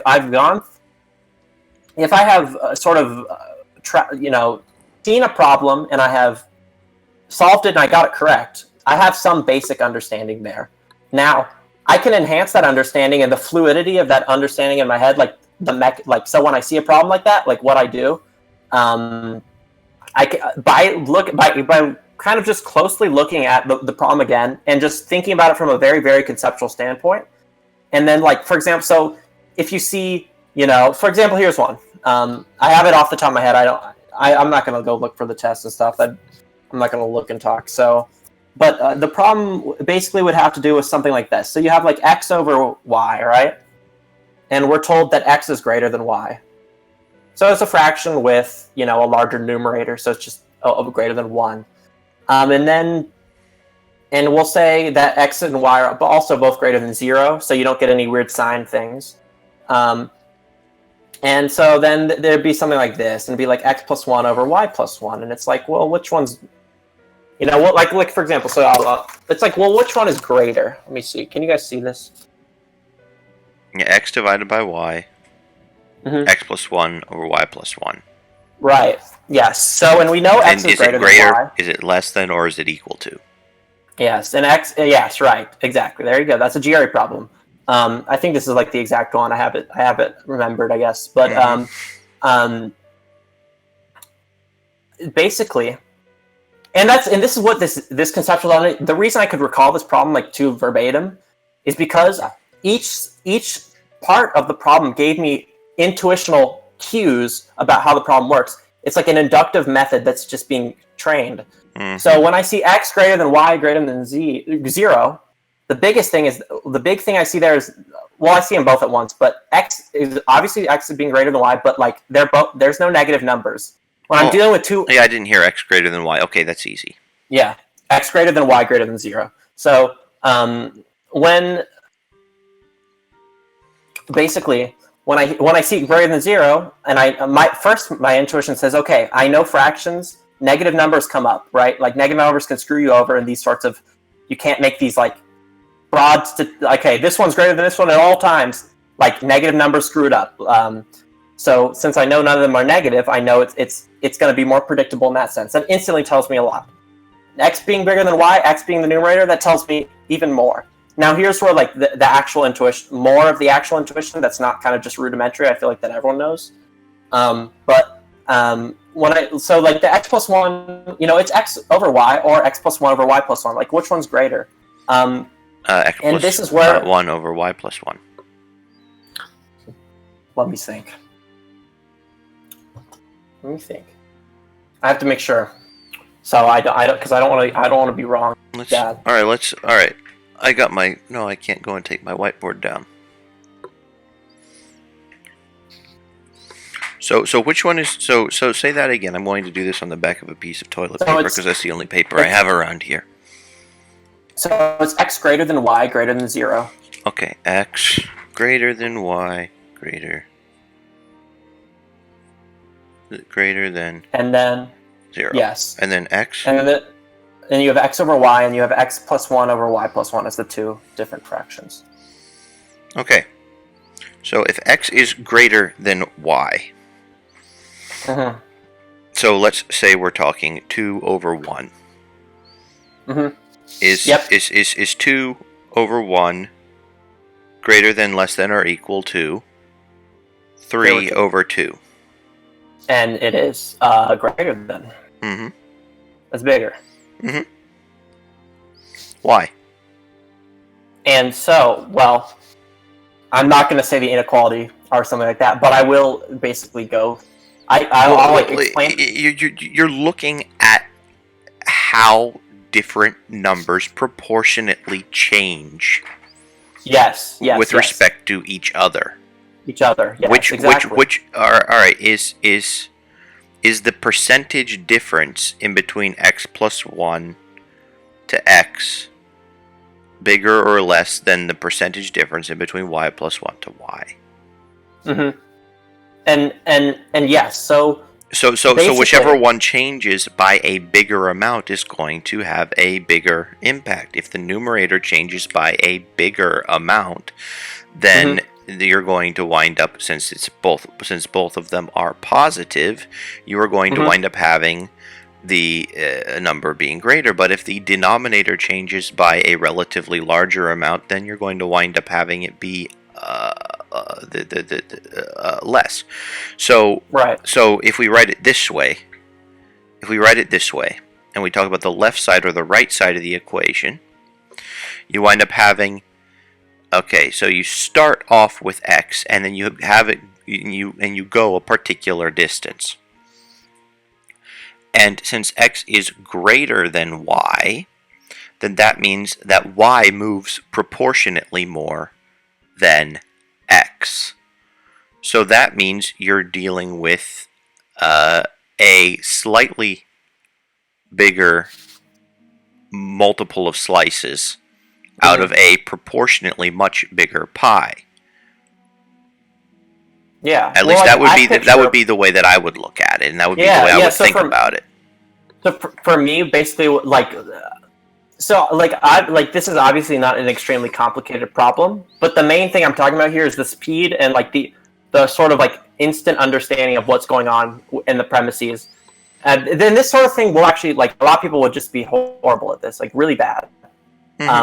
And the thing is, so basically what I pictured, so I just made a little experiment in my head. I was like, okay, I'm not going to even think problems, but if I have a fraction, just 2 over 1 is a fraction. I'll think of it as a fraction. I'll think of it as 2 things on top and 1 on the bottom, right? I can see, I don't know, in my head, I have some weird kind of spatial nonverbal, some clear it's not some crystal clear representation, but I have some feeling of what's going on in my head. And I see the bottom of the note, it's easy to picture something that's twice as big as something else. You can see something going into something else twice. It makes sense. I just, I see it shoving up into that 2 times, and it, so it creates a nice little triangle, basically, right? The top is bigger with the bottom being smaller. And you just see it kind of going into there. And then I was like, okay, well, I can, okay, 3. Let's scale that all the way up. Let's just add 100 to both. I was like, well, great. It's gonna, then it's gonna be 102 over 101, right? This is gonna be basically 1. That's easy for anyone to think that's basically 1. You don't have to. You don't have to do any weird number crunching. So I just do some weird scaling. I just scale it, and I'm like, okay, well, that just means that basically every time you increase the severity, Well, that assume. Well, yeah, and so basically you turn it into the more general circumstances of x plus z over y plus z. Yeah, exactly. So and then you take it to be the case. Well, if there is an x plus z and a y plus z, so you have to go to the more abstract case, come up with a rule from there, and then apply it to whatever your situation happens to be. So intuitionally, I'll try to represent the problem in my head, and then from there, create a code, right? A heuristic. So now, anytime, especially now, since we've had this conversation, but if I see a problem that's similar to that, and I just pick up on the key points, it's going to be instant, so fast. It's going to be I'm streamlining this process. I'm becoming very more. It feels much more skilled at a certain type of problem. And I feel much more I feel like I'm interacting with the material a lot more. I'm not just knowing how to solve it and trying to get the right answers. I'm trying to really think about it and fundamentally in code. It's almost like I'm programming myself. That's what it feels like. Yeah, that's what learning almost is. But I'm teaching myself these little things, and I'm building this inductive network to where eventually I'm just going to be a machine at it, right? Yes. And it's fun. For me, it's very fun to be, get and now this skilled is, at something. Yeah, and now this is the piece of information that you have. Yeah, exactly. And that's ultimately what you're doing. Yeah, exactly. And then I could basically, for example, I could do some sort of thing with, maybe, well, what happens if it's flipped, right? What happens if it's smaller? Well, actually, gonna guess, but I'm gonna guess. Okay, but the fraction it's bigger the other way around. Okay. Yeah. Well, you mean if y is greater than x is greater than 0. So if it's like if it was y then it over goes x, the other way around. Yes, because y over x, you're so talking about the. Yes, exactly. So you're seeing the relationship. So then you have that, and then it just becomes just very like clockwork, right? And it becomes, and when you see it, it also like you'll be excited when you see the problem. You'll be like, I have a very nice understanding of this. Like this is fun. Like I remember, and this is so I've always like kind of approached math specifically like that, like this, because it's a very problem solving related thing, of course, and it's so abstract. I mean, at least in school. Right, and it's abstract enough, and the rules are like axiomatic enough, and stuff like that I can kind of just play. It's like a playground, right? Well, like yeah. You're using that as the context for logic. Yeah, exactly. And it's one. So like in my chemistry class, I couldn't exactly like. There was like I had less leeway to like make these kind of intuitional. Well, of course, because you're dealing with things that are not. I mean, obviously, you add it all up together, and it's all physics and it's all logic in the end. But of course, right. But it's much more like kind of like constrained, right? Constrained. Like there's less chances for you to. It's like a Mario Kart circuit that has less shortcuts. There's just, it's not. It's. You can understand it fundamentally, but you're not going to get too much better at this certain problem because there's not much to it but doing this specific thing. Exactly.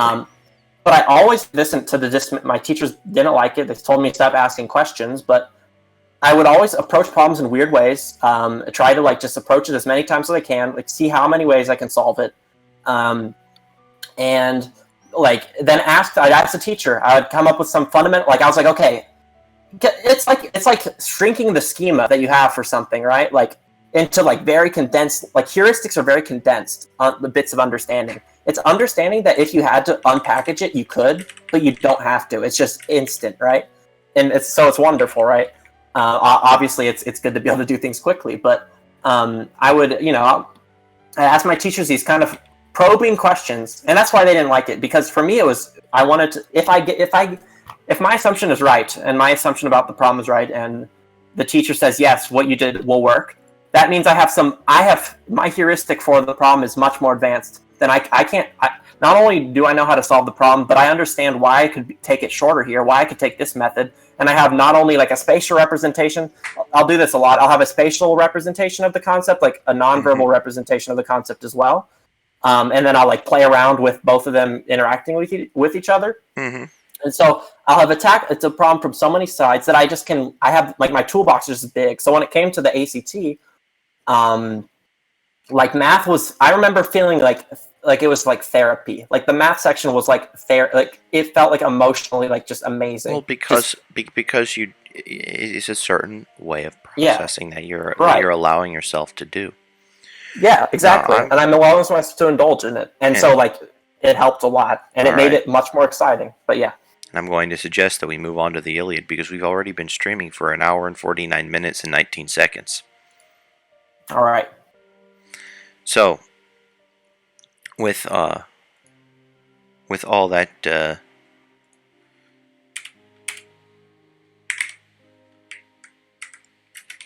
I just put the timestamp into the description so that people can go and jump to it if that's what they're coming here for, because a lot of people actually come here because we've been talking a bit about getting a classical education and the importance thereof, and ultimately what is it that we can glean from the classics. So rather than beating a dead horse, because we've talked about it so many times in the past, I know that you've been doing an awful lot of your stuff. We'll just go and we'll assume the conclusion that it's worth looking at. Yes. Which I know is a really bad thing to do, but if anyone is interested in looking at more context, you can go and look at some of the previous CSC episodes.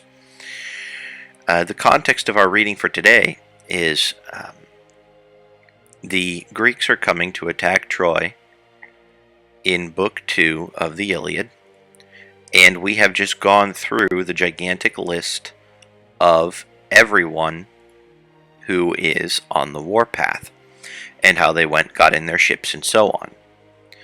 The gigantic list, just as a little bit of a refresher, and Caleb and I were discussing a bit about the purpose of why one would give a gigantic list besides to appease censors. Well, one of the reasons could be is that people can go and if they hear the story and they were associated with the battle at some point, then they would be able to say, oh well, I am the so many generations removed from this person who did this and that other thing, and so you wind up having some sort of tangible record.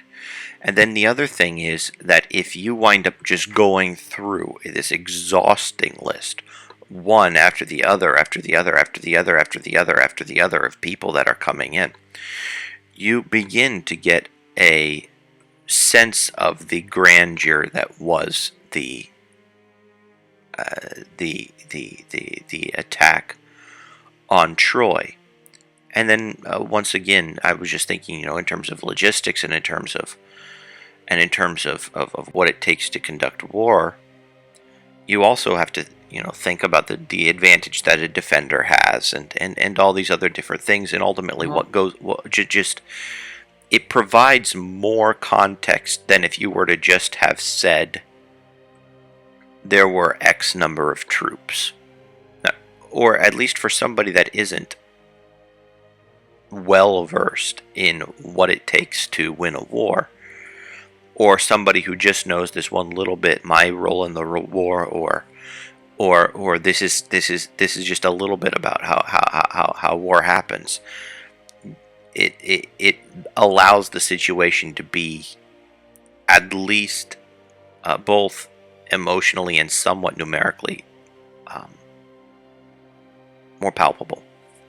So anyhow, we got this gigantic list of people that are going on their way to fight at Troy, and then it begins in line 957. As if fire had burnt along the ground, such seemed their march, earth groaned their steps beneath.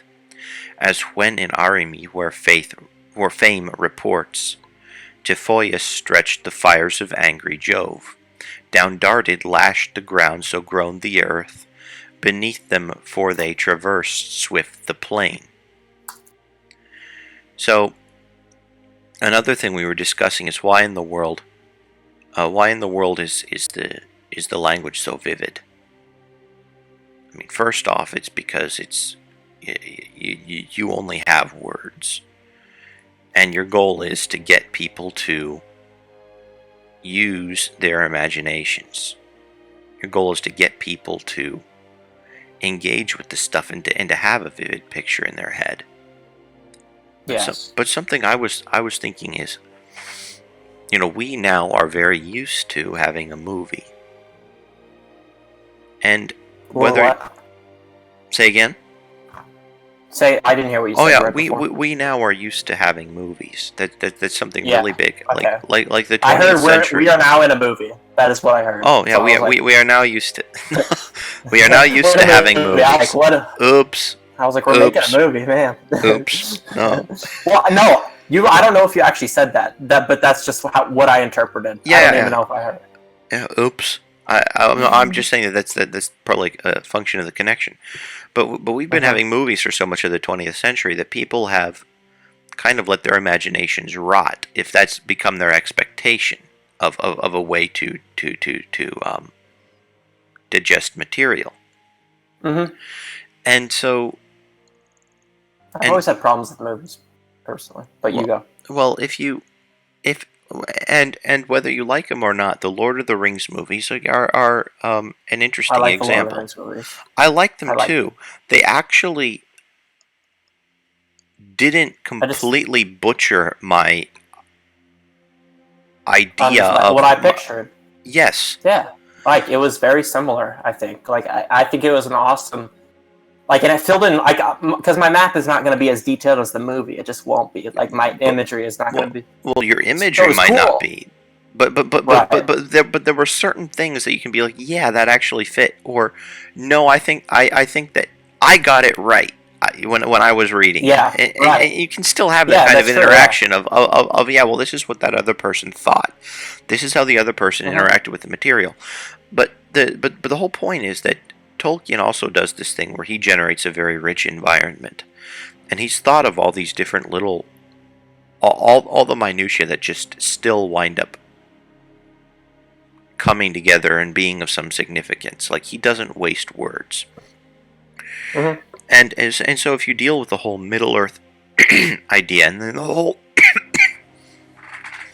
whole gigantic context, yeah, they had to go and cut a lot of things out of the movie that would have been in the book, but Mm-hmm.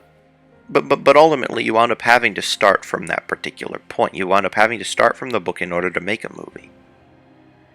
So if you actually want to be able to synthesize anything, you have to be able to start from these raw materials. You have to be able to start from just going somewhere and seeing something, or reading a classic or something. Because if you haven't gone and read the classics, and you haven't gone and seen where an awful lot of the storylines and so on come from, your imagination is going to be severely limited by only that which you take in through movies, or only that which you take in through non-interactive, like, I would say that a book or a play or just something with text is a much more dynamic reality, because as you get more pieces of information, you can go and reconstruct Well, it naturally is engaging your mind more. Like, you're just spending more time. Like, you have to visualize the world. Like, no one's gonna create it for you. Like, they'll give you like imagery. Like, they'll tell you what this looks like. But you're the one who has to think about it, and has to build the world and like, because it wouldn't, and that's it. That does in movies kind of take it. It does take that aspect out. Like, yeah, they built the world for you. All you have to do is sit down and sip on your drink and eat your candy and just like, and that's one thing drool. I have struggled with. When I can never sit through movies. I just never, like, I struggle so much because my brain is not being engaged. I fall asleep during movies. Yeah. Oh yeah. I've fallen asleep probably about 3 times in theaters in movies, and I missed the whole thing. Yeah, I'm trying to think of the last movie that I've actually that I've actually seen, and I think that I've actually been able to, maybe in multiple watchings of the DVD, get through the Lord of the Rings thing, but even so, it's just so much less rich than what is possible to get from reading the text. I'm not saying than what people normally will get from reading the text, but the text is, just by nature of what it is, so much more rich than a movie ever would be. Yes, it gives more. There's much more information for you to consider and mess with, and just deal with, basically. And so this engages your imagination. Yeah, then that explains.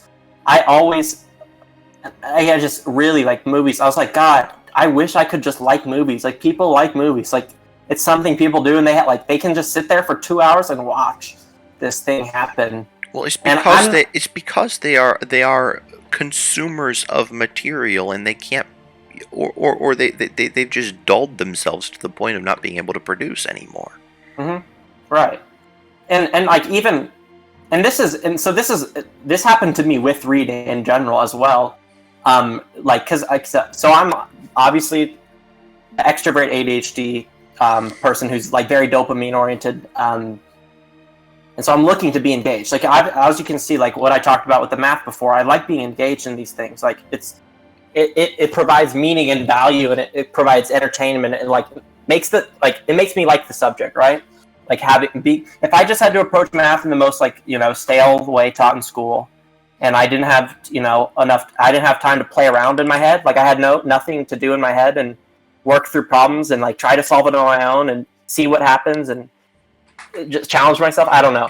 That's just like I have a really big reward feedback loop in my head that like it's like ecstasy while I'm doing like math or like doing something and if I'm doing it in this engaged fashion, it's just so fun. I'm like, I thought that today. I was like, I would rather be nowhere else but here doing this GRE like math. Like, that is not something that's not something that you hear like ever. No one ever says, oh, the ACT math was therapeutic for me. Like, it felt like cathartic. Well, part like of I it, just yeah. I felt like the world just working together correctly, and this is how it's just beautiful, right? But you've Like learned. that's what it felt like. You have your whole life, I'm assuming, been able to engage with things.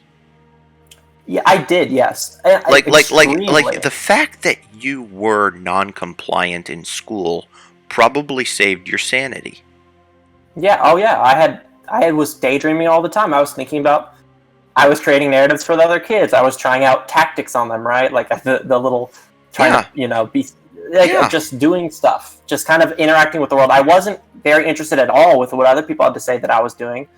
I wanted to tackle and be engaged with what I wanted to, and it says that. Like I looked conveniently.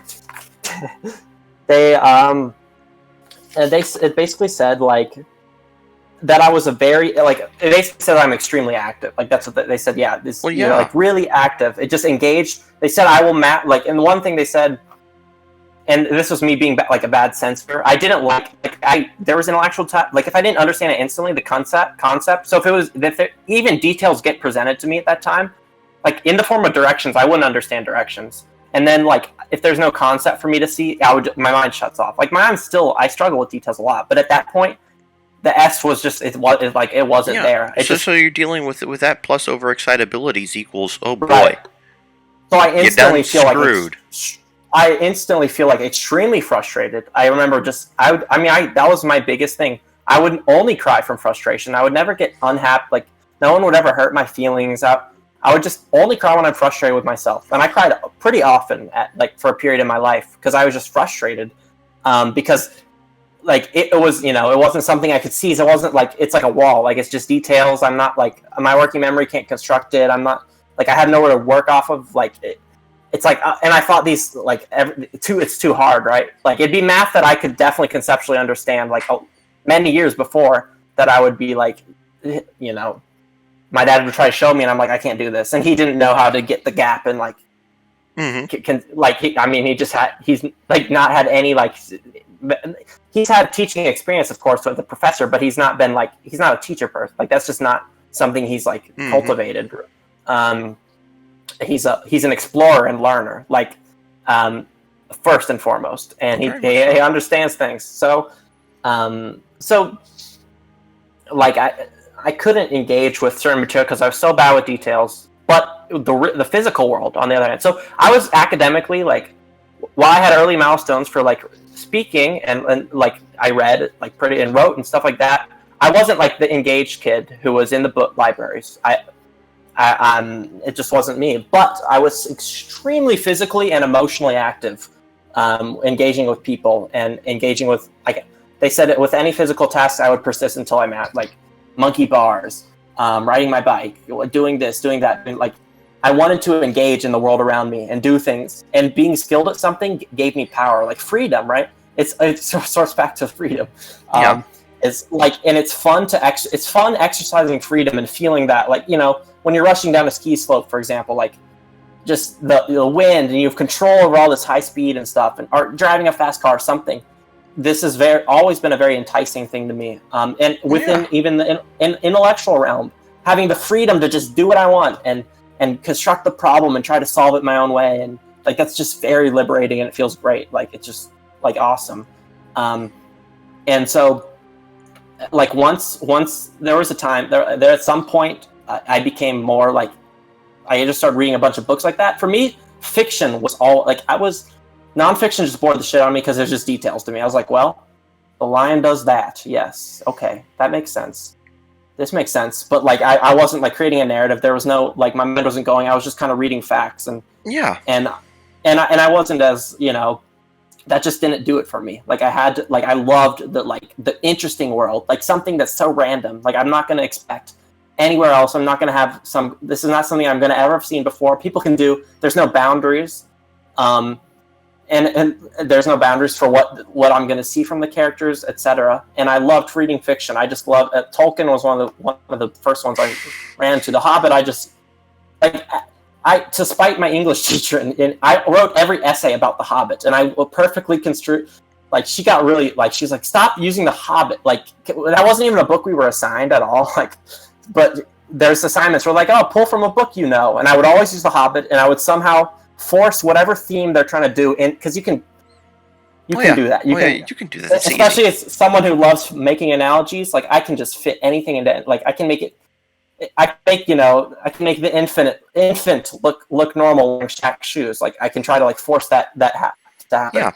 So I would write some nice essay, and it would, but it's always about The Hobbit, and I would somehow perfectly link everything together, and I wrote about it, and she was like, "What the heck?" But so I'm that's just me expressing my love for Tolkien, right? Yes. But but so like so engaging, like having this like experience in my head, like seeing the characters do all these things, like not the fact that I'm not really controlling like the characters in any like overt way, right? Like the text is what's guiding them, but my mind is facilitating, like it's very active, right? Your mind is facilitating like the understanding of the text, and your experience of the text is very related to how much you interact with it, with your brain. And so I would just have these just very like wonderful times just getting lost in books, and I would just only read reading, and they had to take my books away in class a lot because I was just reading, but I just loved the different characters, all right, different worlds. Back off with the free associations, dude. We've only gotten through 6 lines of the Iliad. Oh yes, true. Reading's important. Reading is very important. And yes, I completely sympathize, but still we need to get through at least some of this. We need to get through at least some of this. Well, I need the TI or I think it's so yeah. I need the TE something. I don't know. You're doing the anything. So yeah, probably yeah that probably is. Yeah. Well, basically what has happened is I had this experiment where I basically did nothing, and I was just very, very brain dead for the first 2 weeks of school, and it worked really well for my classes.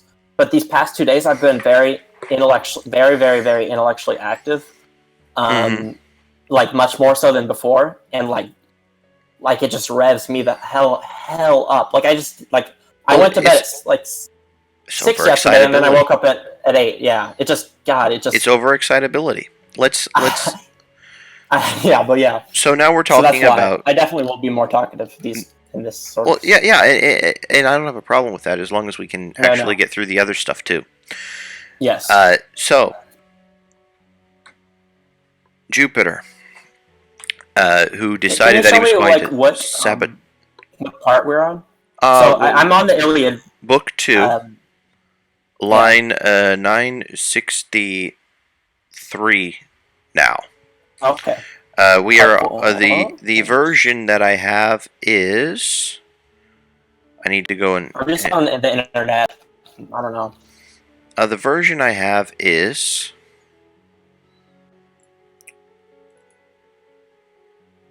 Translation by it's translated into blank verse, so pentameter.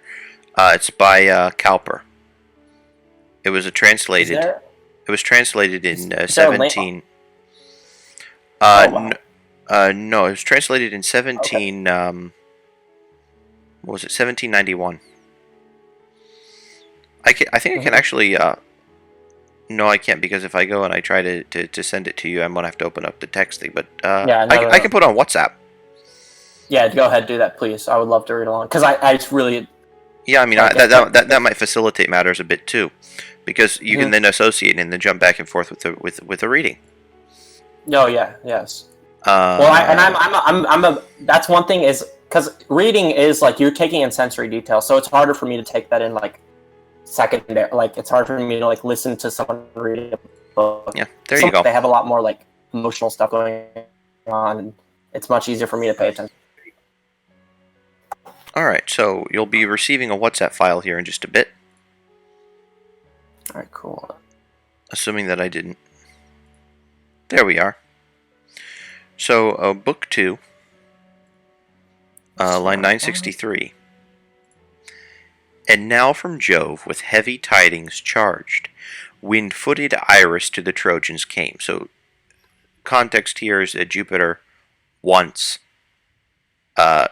Greece to fail because Achilles' mom petitioned him because Achilles petitioned her because Agamemnon, king of the Greeks and leader of the armies and so on, went and took his wife away because some priest of Apollo went and said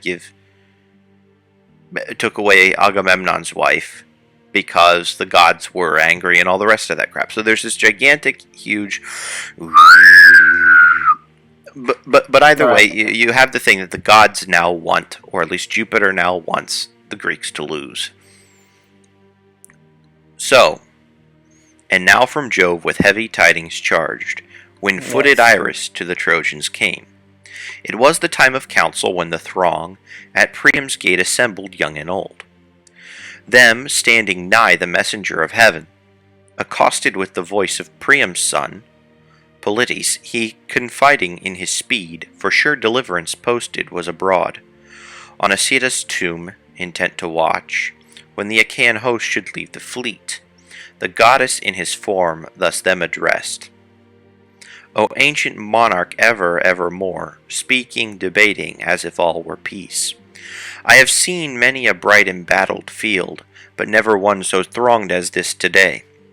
For like the leaves or like the sands they come, swept by the winds to gird the city round.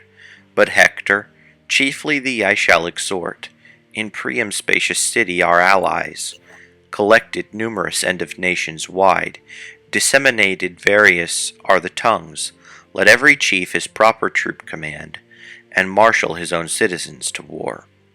She seized, her Hector heard intelligent, and quick dissolved the council, all took arms. Wide flew the gates, forth rushed the multitude, horsemen and foot, and boisterous stir arose.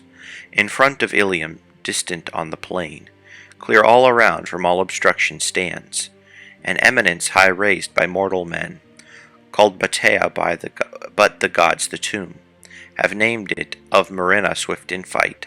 Troy and her aids there set the battle forth.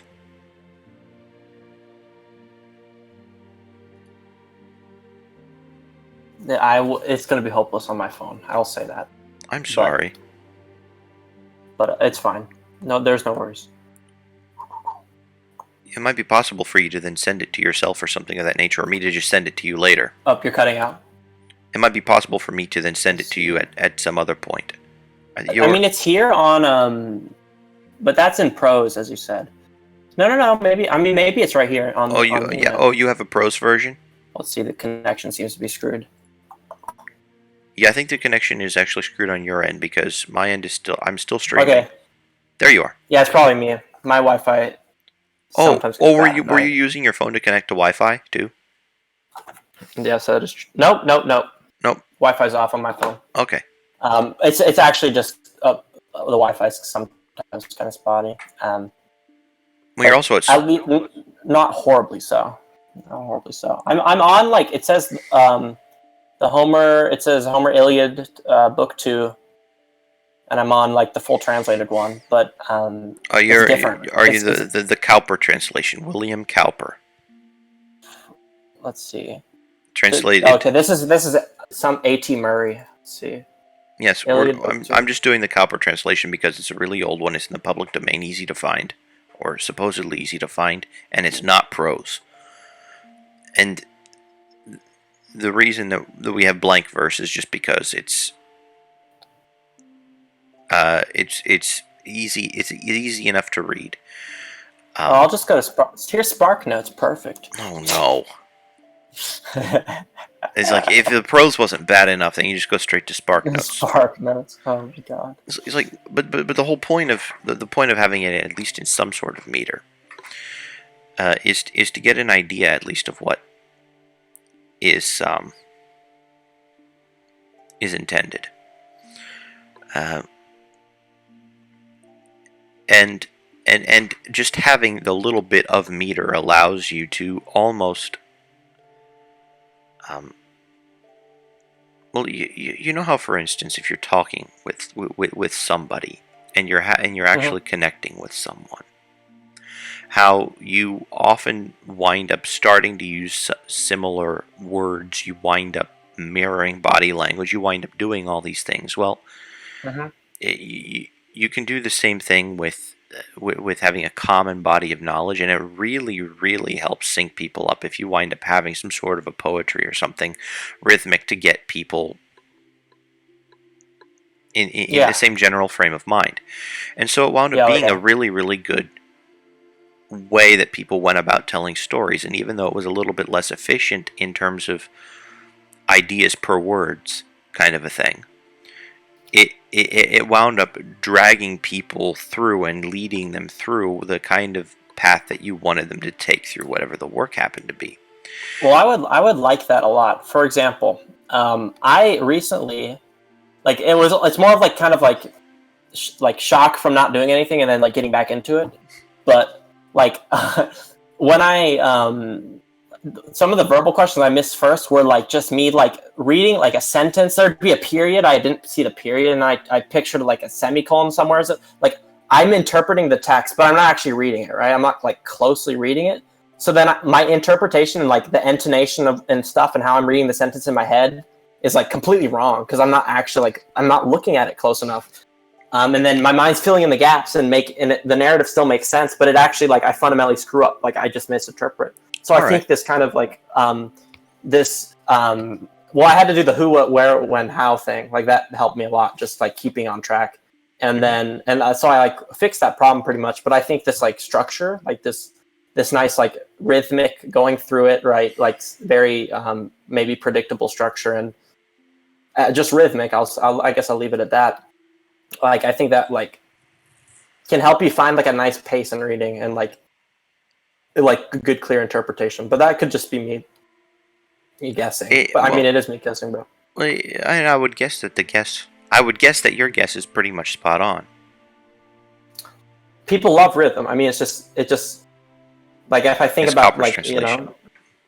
like it's just something that sticks with people, right? Like music, earworms, etc. Like it's just like very like we have. I think we just like the musicality of things really actually matters quite a bit. Mm-hmm. Huge Priamean Hector, fierce in arms, led on the Trojans with whom marched the most, and the most valiant dexterous at the spear. Aeneas on the hills of Ida, him, the lovely Venus, to Achaesis bore. A goddess by a mortal man embraced, led the Dardanians, but not he alone. Archilochus with him and Acamas stood forth the offspring of Antenor each, and well instructed in all forms of war. Fast by the foot of Ida where they drank, the limpid waters of Asepus dwelt. The Trojans of Zelea rich were they, and led by Pandarus, Lycaon's son, whom Phoebus self-graced with the bow he bore. Apesis, Adrastea, Tereus steep, and Pituea them, Amphius clad, in mail thick woven, and Adrastus ruled. They were the sons of the Percosian seer, Merops expert in the soothsayer's art. Above all other he his sons forbade the bloody fight, but disobedient they still sought it, for their destiny prevailed. The warriors of Percote and who dwelt in Practius in Arispa city fair, in Cestus in Abydos marched behind, princely Hirtasides his tawny steeds, strong built and tall from Celsentis bank, and from Arisba had him borne to Troy. Hippothos and Pilmus, branch of Mars, both sons of Lethus the Pelagian they, forth from Larissa for her fertile soil, far famed the spear expert Pelasgians brought.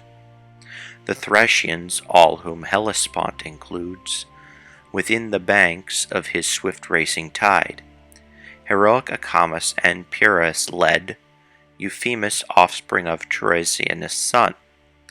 Of Jove protected Seius was the chief, whom the spear-armed Siconian band obeyed.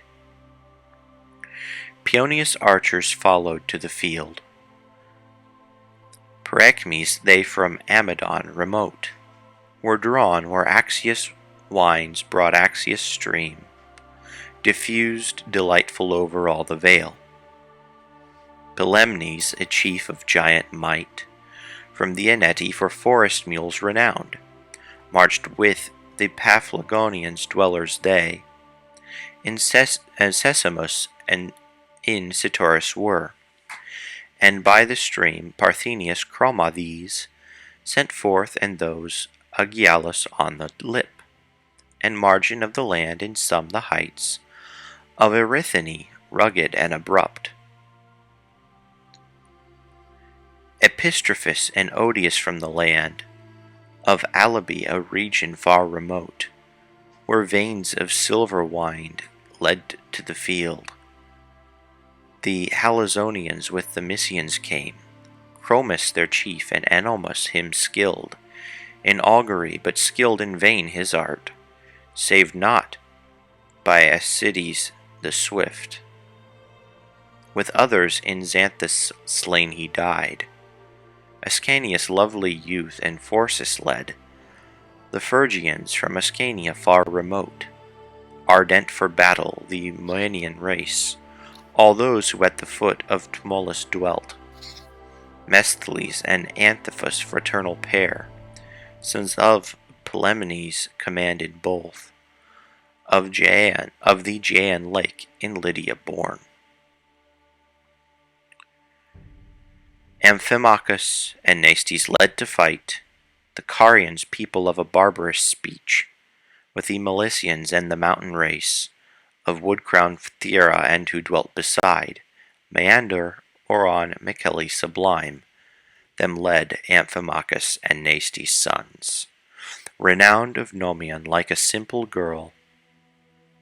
Came forth Amphimachus with gold bedight, but him his trappings from a woeful death saved not, when whirled beneath the bloody tide. To Peleus' stormy son his spoils he left. Sarpedon with the noble Glaucus led their warriors forth from farthest Lycia, where Xanthus deep-dimpled rolls his oozy tide.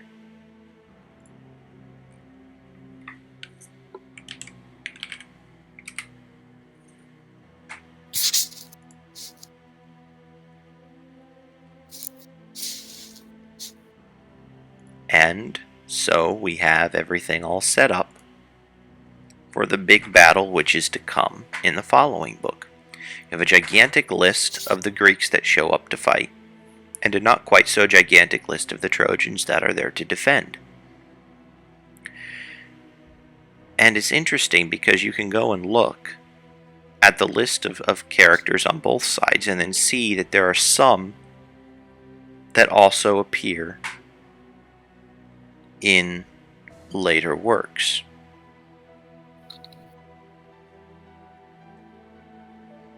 Have you what of the classics have you read? Have you read the Iliad, the Odyssey, the Aeneid?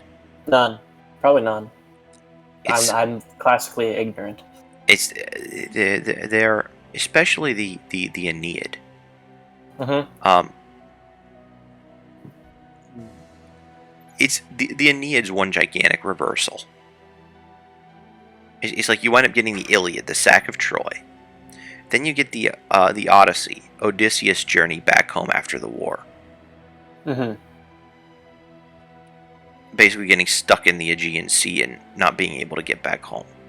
Then you have the Aeneid, which is what happens when the remnant of the Trojans escape. Mm-hmm. Okay. It all sounds really cool. Actually, I enjoy like warfare and stuff. One of the books, the book I recommended you, Red Rising, has quite a bit of like Greek and just like the namings and stuff, and like it's just obviously that's like it's not actually the same thing, but like I like warfare in books a lot. Actually, I think it's really cool. It's fun to, yeah. Well, yeah.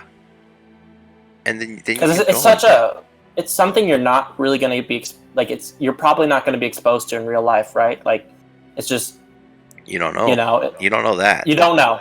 Probably, I will just assume you're probably not going to experience some like crazy warfare, insane warfare. Like, yeah. I don't see, I'm not gonna be in some battle. fighting with swords. Yes, that's not going to happen. Guns, it's just, maybe. Nuclear weapons, right. hopefully I not. walk out on the field and the drone hits me, and it was much less cool than in the books. But Yeah. It's like I would be, maybe the fight would be in the remote control room or something. But I think it's something quite like, and I think it's interesting if you would like reflect on like sort of your, like, I don't know, because since you don't have an exposure to war, I wonder, like, basically, like, because you have an interpretation in your head, but like, I wonder how well, I'm sure, like, the emotions actually experienced in warfare are just not going. I mean, you're not going to get that reading a book, but I wonder how well, like, you can, how well you can model it in your head, like, like what are the limits of that sort of thing? Like, how well can you actually experience what was going on through a well documented account? And I think that'd be interesting. Well, you can at least get. You see, that's the nice thing about mirror neurons. The more accurate the account, the better you can mirror, the better you can think, the better you can study, the better you can prepare. But still, that's no substitute for actual practice and for actual war. No. But for sure. But at the same time, you wound up having, leaders. You wound up having kings. You wound up even having, just common people. The classics became classics for a reason. They stuck around. Yeah, they're right. They stuck around, and whereas you might not learn the intricacies of exactly how you utilize each weapon, and whereas you might not learn the intricacies of all these different things, you get enough of the picture that once you go and you get the skills that it takes to fill whatever it is that you decide that you want your role in life to be, you can kind of already have enough inspiration from saying, hey, this is how these different personalities and types and roles and all these other things interplay with each other. The reason that the classics exist is because there's some ring of truth to them. The interpersonal dynamics always remain the same.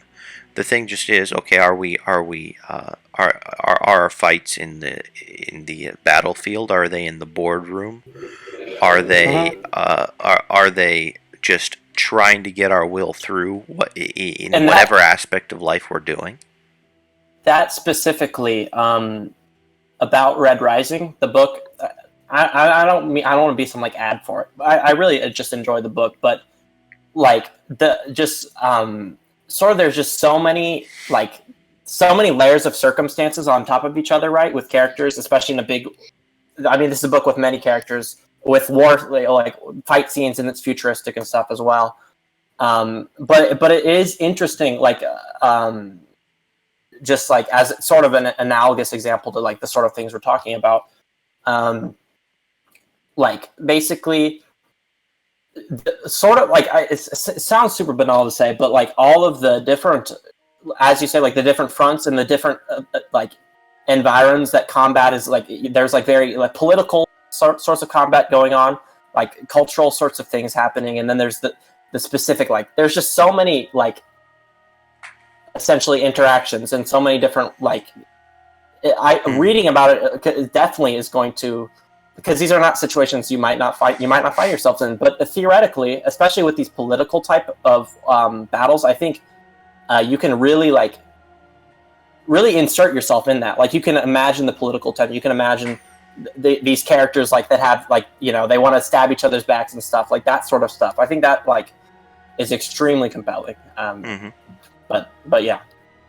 Oh, it is, and even I would dare say that insofar as you do deal with other people, period, there is something in the classics for you.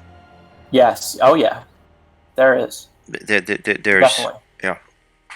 if you deal with people, you need to be reading books. I think you have to be reading some books. Like, Otherwise you like, end up reinventing the wheel. I mean, sure, you right? can Yes. reinvent the wheel, Mm-hmm. but lots of Yes. times you don't have to. Lots of Mm-hmm. times you can decide, okay, well, which of these characters, do I, which of these characters resonates with me most? Mm-hmm. What happens to them?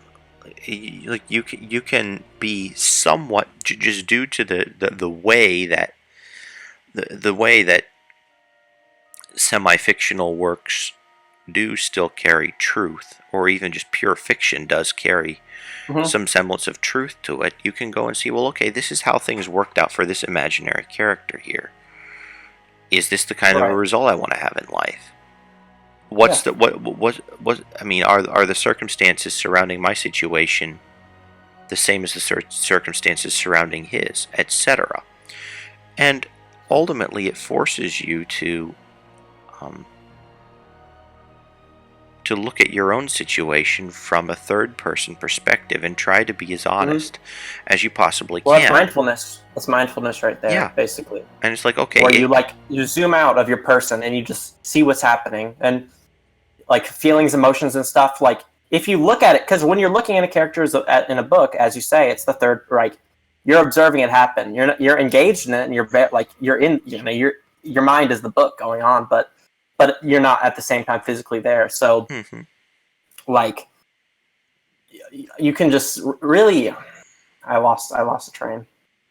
I had something to say. One sec. Can you? When you're reading, Mm-hmm. when you're engaging with the material like that, you're doing it from a third person sense. Yes, and so when you do that to yourself, my connection was going to be like being in this third person state, like inherently you're not as like connected to these direct emotions, right? You're a little bit more. The emotions are there, but they're like calmer, right? And it's easier to And you can decipher that sort of reflect. thing. You can reflect. Reflect, exactly. It's a moment to reflect. You're not stuck in medias res. You can Yeah, you yeah. You you can, get the outside perspective.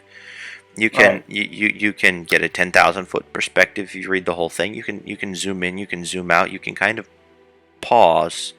I Mm-hmm. mean, sometimes you might not have the chance to, but if you actually have a chance to go and reflect on the situation you're in, oftentimes there's a lot of wisdom to be found Oh by yeah. looking for patterns and looking for similarities. And the fact of the matter is, if these didn't contain some truth, or these weren't extremely poignant, they wouldn't have become classics. They would have fallen by the wayside and nobody would have told them anymore because it wouldn't have resonated with anyone. Right. Yeah, and it is that that just being able to reflect the human experience that like basically is like a large part of the quality of these specific types of works. I remember, it's Goethe, basically Goethe. Mm-hmm. God, Goethe. yeah, I'm pretty sure it's Goethe. Goethe, Yeah, but I don't know yeah, if anyone ever pronounces his name right, right. or Yeah, especially it's one English of those speakers. things. Yes, right. I mean, yes, exactly. So Goethe, like, he like they it's something they basically he's very praised as a writer. Like, something I don't know which book it was. I don't remember. But they're like, this is the perfect example of this book, and they said that this guy's writing, like, he was so good at this, like, just like at this specific style of writing. I don't know if it was like just normal narratives or whatever, but he was so good at like these like traditional stories, and he would basically the books would be like perfect example, quote unquote, of these sorts of things. And it actually dissuaded certain writers actually moved away from the genre. It like contemporaries of him like moved toward to other things. They're like, well, we can't do it as well as him. Like, we're not going to be able to get as accurate and as real. Like, it's just not going to be as like a perfect example. And the quality of the example is measured by how likely is this, like, how does this actually reverberate with what I would expect to happen and stuff like that, and like how real does it feel, because books feel super real, and really good books like feel really real, you'll notice. And then a book that's like worse, you'll be like, this is corny, and like I don't feel connect, like it's not, it's like it's really interesting. It's like a coefficient of realness, like going in and out. And from all the pooping that we've done on movies, I would say Mhm. there is one that I haven't fallen asleep in. Now that I think about it, I like Monty Python. the one that I thought actually had really good character development, and The time constraint and makes was it hard. engaged. It was whichever one of the new Batman's ones has Joker as the villain. Mhm. With Jared Leto, I haven't seen it because I I'm haven't seen terrible the movie. with the actors. I don't know who was acting in it, but the one where Joker is the villain. And the reason I would say that would be more compelling is that um, you wind up having the the protagonist and the villain competing over the hearts and minds of the citizens of Gotham. The Joker is there trying to basically like he doesn't even care if he plummets to his own death. Right. Right? Right. His whole purpose is Just create chaos is almost, to right? create chaos, to watch the world burn, and as he explains, to basically prove to people exactly how horrible they are. To go like Mm-hmm. put people in the worst possible circumstances and God, have them it's have probably to like the make choices. most evil ENTP ever, or something like that. Like almost like social experimentation Yes, to the wrong max. yes, yes. Exactly. And the reason that he's such a compelling villain is because, like, if you look at other iterations of the Joker, like in the comics or in Mm-hmm. previous movies or in the animated cartoons and things like that, Mm-hmm. the Joker was always there, and his evil was in the form of some sort of a, it was comedic, and people kind of Right. looked at him and didn't really take him seriously. But then, Chaotic evil or but then whatever. when you go and you see the character in the new movie, you think, you know, So the one where he looked really very like powerful. I heard so I've actually heard specifically about one of the Batman movies.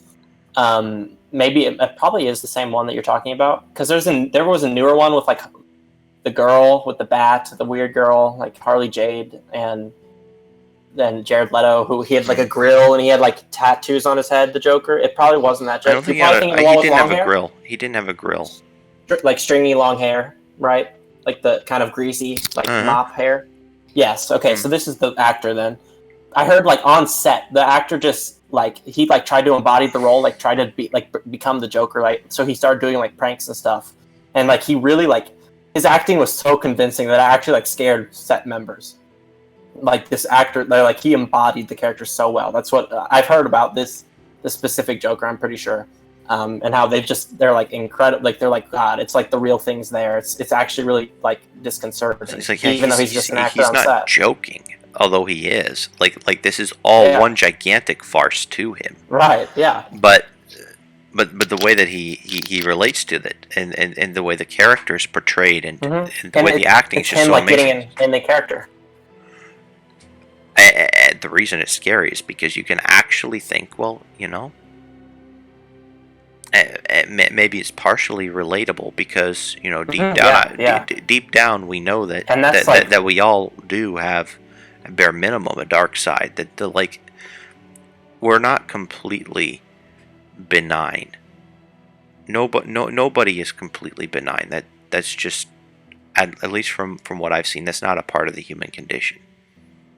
no. Like everyone can get pushed to a certain point, and the fact that you're forced to, even though you might think the villain is being absolutely heinous, you're forced to concede his point that Yeah. people can be pushed, and so the villain, at least from an ideological perspective, doesn't necessarily Wins. lose. Because Right. either way, well, I would recommend watching it, because the Joker is just so developed of a character, and the way he literally finds a way of putting everyone into no-win situations throughout the course of the whole thing on so many different levels Mm-hmm. that Right. that you're forced to acknowledge certain positions that he holds and certain assumptions that he holds to be true. And still, you wind up coming on the side of Batman saying, yeah, well, that doesn't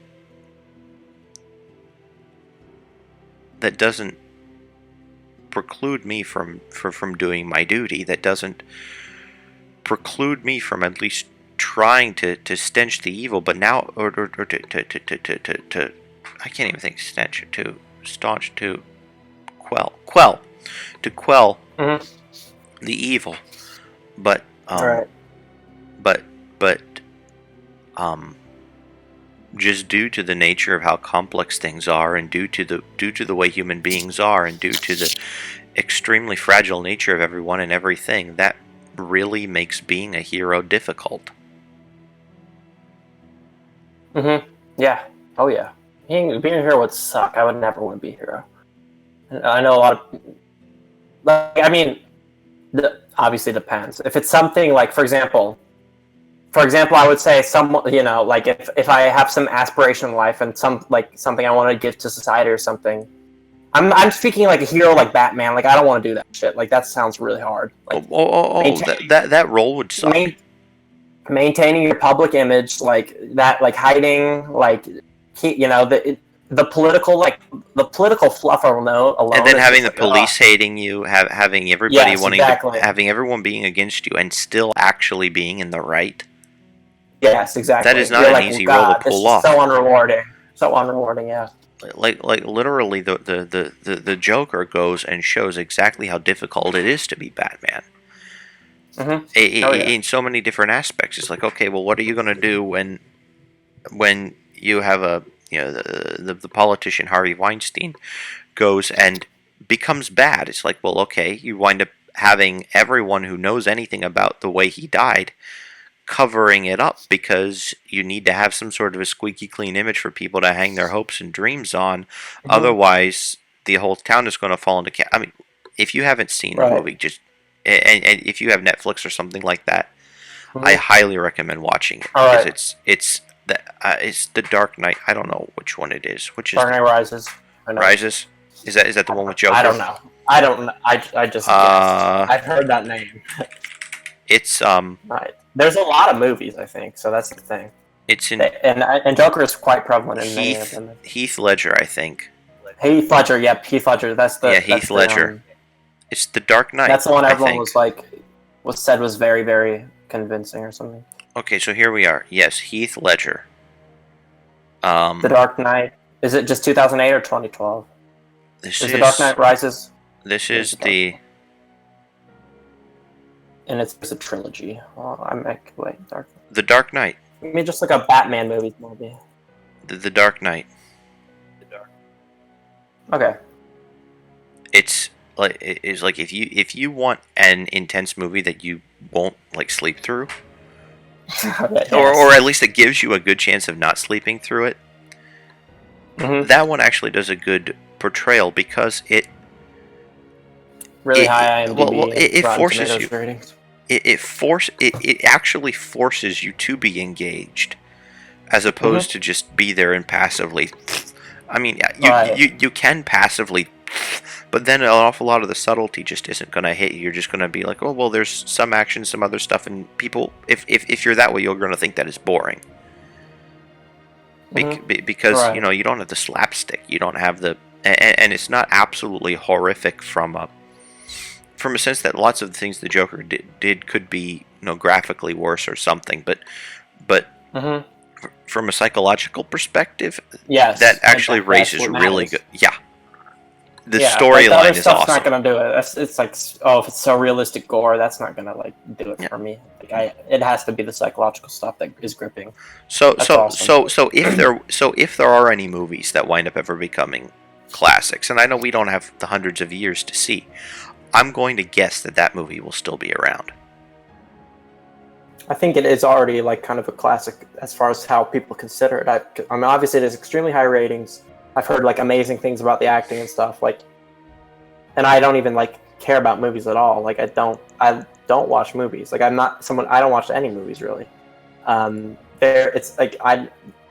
I'd never planned to watch a movie by myself. Like the new Star Wars came out. I had seen all the old ones actually when I was younger. I had fun watching those when I was younger, and I was like, I don't want to like. I sat through one of them. Like it was fine. I enjoyed it. Like it was okay. But I'm still sitting there for two and a half hours. Right. This is way better than that. This is way better than the Star Wars. Yeah, this is way better than Star Wars. This one, I haven't seen too many movies, but this one probably, like horror films or those thrillers or whatever you call them, like Saw series or whatever. That didn't do anything for me. That did nothing for me because it was mostly just gore. I have to rely on when I watch horror movies. I have to rely on here's something from like a lot. My dad's not like this, and we have the same personality type, so it's interesting. He's so unfazed by horror movies at all times, any form, like nothing. Like he's not. He's like apparently like he said basically like it's not real. It's just in my head the whole time. Like I realize it's just not real. It just doesn't work. But for me, I can actually not. And if it's corny, it's bad. It's obviously if it's bad. Well, first of all, jump scare will just get me no matter what. Like I just freaking but that's jump scare though. That's not. I cannot control my body, but that's I like different. Jump scares. But that's different. Yes, it's different. True. It's not. No, it's not psychological. Correct. And if you have I would say that Dark Knight is probably one of the most. It is the most intense movie I've ever seen. Mm-hmm. Yeah. By far, it's intense and it's engaging, and it contains so many things that the classic works do contain, because it actually touches on elements that are key to the human experience and that are core to the human nature, and forces you to explore them and twists you in a way that, especially if you haven't considered these things and you've just kind of been going through life on autopilot, I can see that if you were mindful when watching this sort of a thing, it'd definitely cause you to question things, and I think that's if a book can cause you to question things about reality, or to see things with a new set of eyes, and I guess the same goes for a movie, then it's incredibly powerful and incredibly probably good. Even if you ultimately wind up coming back to the same conclusions that you had before, at least you're going to be better off for having contemplated things in yet another light. And going full circle, that's why we study the classics. Yeah, they're really important. I just think every well-educated, smart person I know had a period in their childhood where they're just reading addicts, or they just read. And what I'm not necessarily actually worried about, since I don't it doesn't affect me personally. But what I would be not surprised is these days there's so much. And I sound like the most just some baby boomer I don't know. I sound like some miser, right? Or just somebody that's fed up with modernity. Right. Yes. That too. But kids are not I don't think they're reading the same. I don't know. My parents had to take my books away from me at I would have. I had a Nintendo DS at one. I had that too, and they would have to take that away as well. Video games. I was very engaged. But books, they would also have to. They're we can't have you have books after dark. God, we just have to take everything away from you, because I'd just be up reading. And reading, we're talking about a specific, for example, these are just very nice moral sort of reflections that we're getting out of them. But reading, just it helps you so. First of all, it's just it's activity in your mind. It's using your brain for something. You're building a world. It's just health. That's good for you. You're expanding your vocabulary. Your grammar is just getting better. As you read more, you're essentially getting your ability to communicate yourself just gets better from reading, I think. Oh, certainly. Just so And- like it just helps so much. It's like it gives us such a nice form of communication that like is like sort of just indisposable. You can't replace this. And epic poetry. Now, granted, epic poetry is not written in iambic pentameter, but whatever. The epic poems, or even just reading poetry in general and reading out aloud. I love poetry. Yeah, that was my favorite. In school, my attention span was not affected. I could read the whole poem, and I could just analyze the shit out of it as hard as I could. And I loved it's like a puzzle. Each poem was like a puzzle, and I loved the like when you get to that like what the author was trying to say, or it's something like really like wow, like that's such a nice, so satisfying, right? Steven, I'm actually going to I'm going to posit this. I'm going to posit that poetry has a very good effect on you. I'm going to suggest. I did it in school. Mm-hmm. My teacher was really mad that a poem she was confused about. I just told her what it meant, and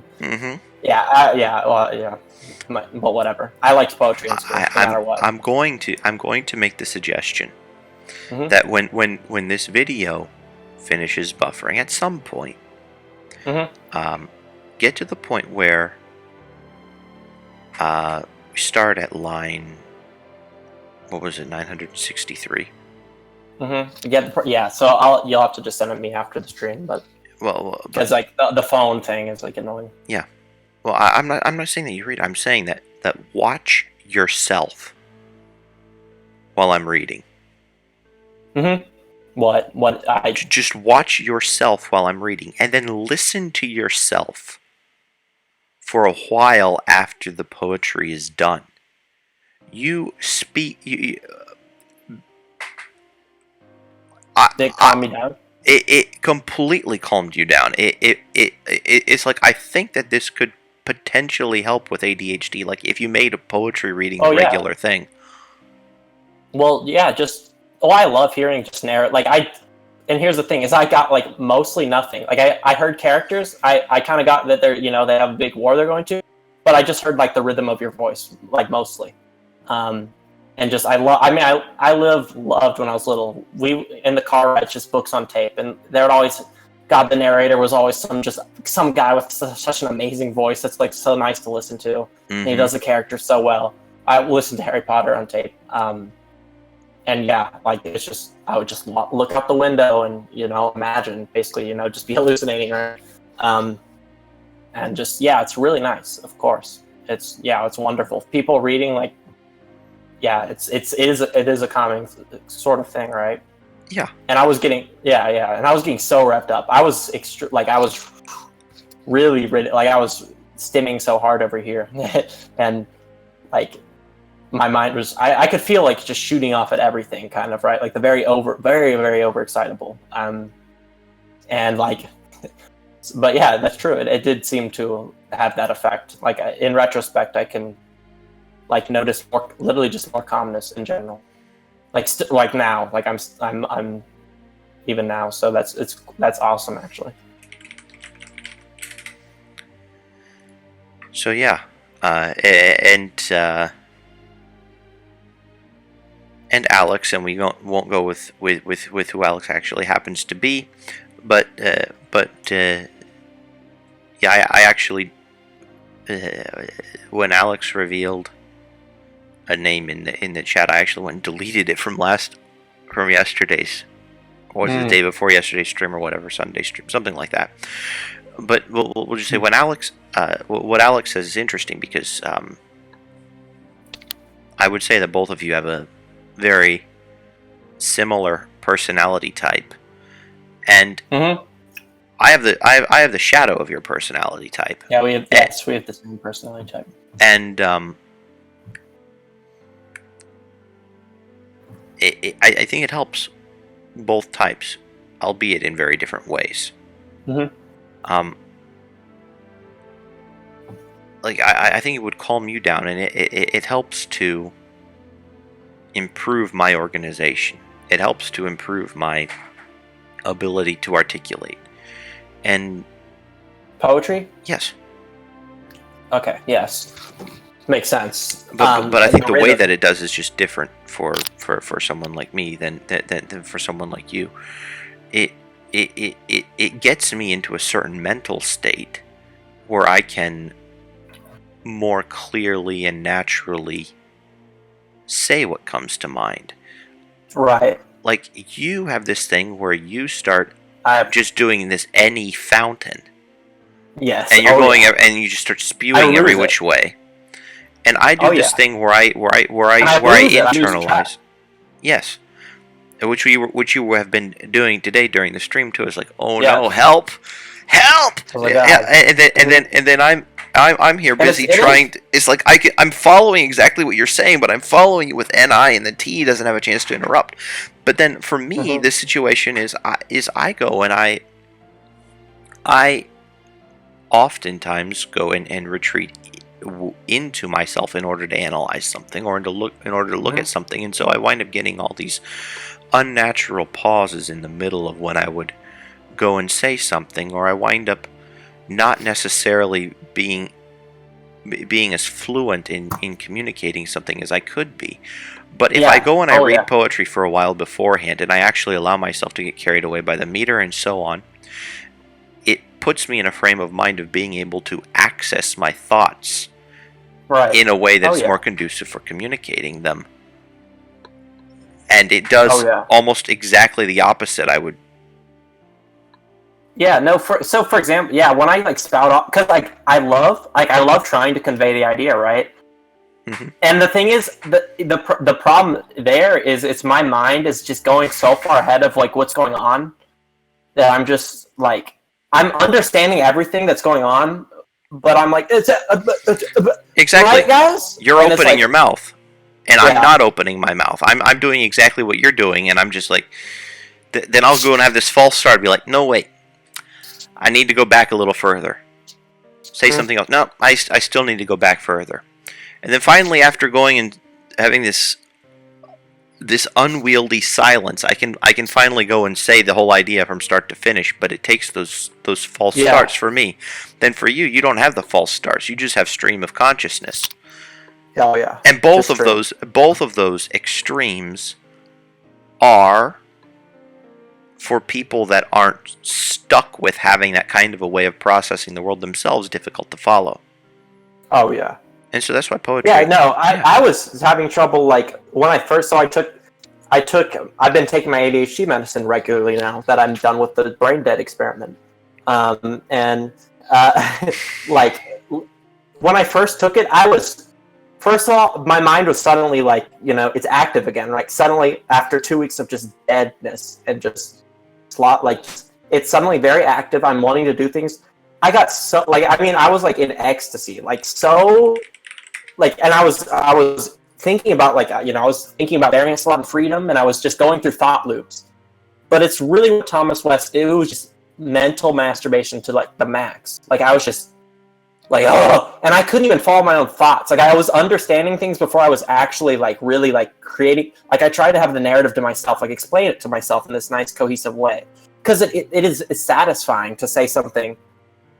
Like, you see a bunch of math, right? And then there's a right answer and this huge bunch of equations of math. Like the person who wrote them understands it, but like it's when you see your like Euler's perfect like little formula there that encapsulates everything. It's so satisfying, and I have that like aesthetic appreciation for a succinct and a well-developed story. Like I have an artistic appreciation of writing and communicating. So when I'm going through these thought loops in my head, I'm still like trying to have some narrative and some theme, and like so it feels like a cohesive, like really big thing. But instead, it was literally just this song. Oh my god, yeah, connections, like nothing. Like I parsed it all out. I did because I was like very focused and I had a lot of mental energy. And it took so long to like string together everything that I was thinking about, and because I was so excited by every little thing about it, and like all the implicit understandings getting mixed up where I'm just this intuitive mess. Like I'm not going to be able to explain what's going on unless I slow down. And writing helps a lot. Like if I can slow down and think about it, and like how would I write this? Like, I think about how I would structure the sentence. Like, I spend a lot of time thinking about my writing, and I edit it like fucking forever. Like, I try to get the perfect result, and I try to just keep rewriting it. So that's like writing. Like, writing is basically helpful for that sort of thing for me, because not just poetry. Like, it helps with like compressing and storing these ideas in my head. Because as like when I get on those like the mental masturbation things where it's just you're your reward center, you're not letting yourself really consolidate ideas, I feel like, and you're just searching for more pleasure and more connections. So I'm just like, it's just off in the woods, somewhere in my head, going into some random how things connect together, and being so satisfied by the beauty of it all. But then at the end I can't really convey that, and I have the implicit understanding that it's there, and I do understand it when I talk about it and stuff, and it was still like a learning experience. But it's not like, it doesn't have like the nice sanctity and like just like it doesn't. The main thing is it doesn't have the communicability of like being able to mentally explore and then have this concise way of understanding it and being able to communicate it to people. And then I think that's when you actually start having like a real effect on the world, right? Like when people start to follow your narrative, and if you have a good mind that that has good ideas that should be shared, it's so important to be able to express those things for you to actually, if you want to actually, have weight or something. If you don't care, then that's fine. But if you're someone who wants to share ideas, I think it's so important. Like, holy shit. Indeed. Incredibly. Well, on that note, we've been going for 3 hours, and it doesn't. Right. It certainly doesn't feel like we've been going for 3 hours. Never. Except for my my external urethral sphincter is feeling it. But that's just because I drink my coffee, drink my water. Oops. But other than that, this has been a very pleasant streaming time, and thank you very much, Steven, for showing up, and thank you very much to everybody who either came to the stream and sat through and participated, or for all of you who happened to be watching this after the fact. You're more than welcome to join in.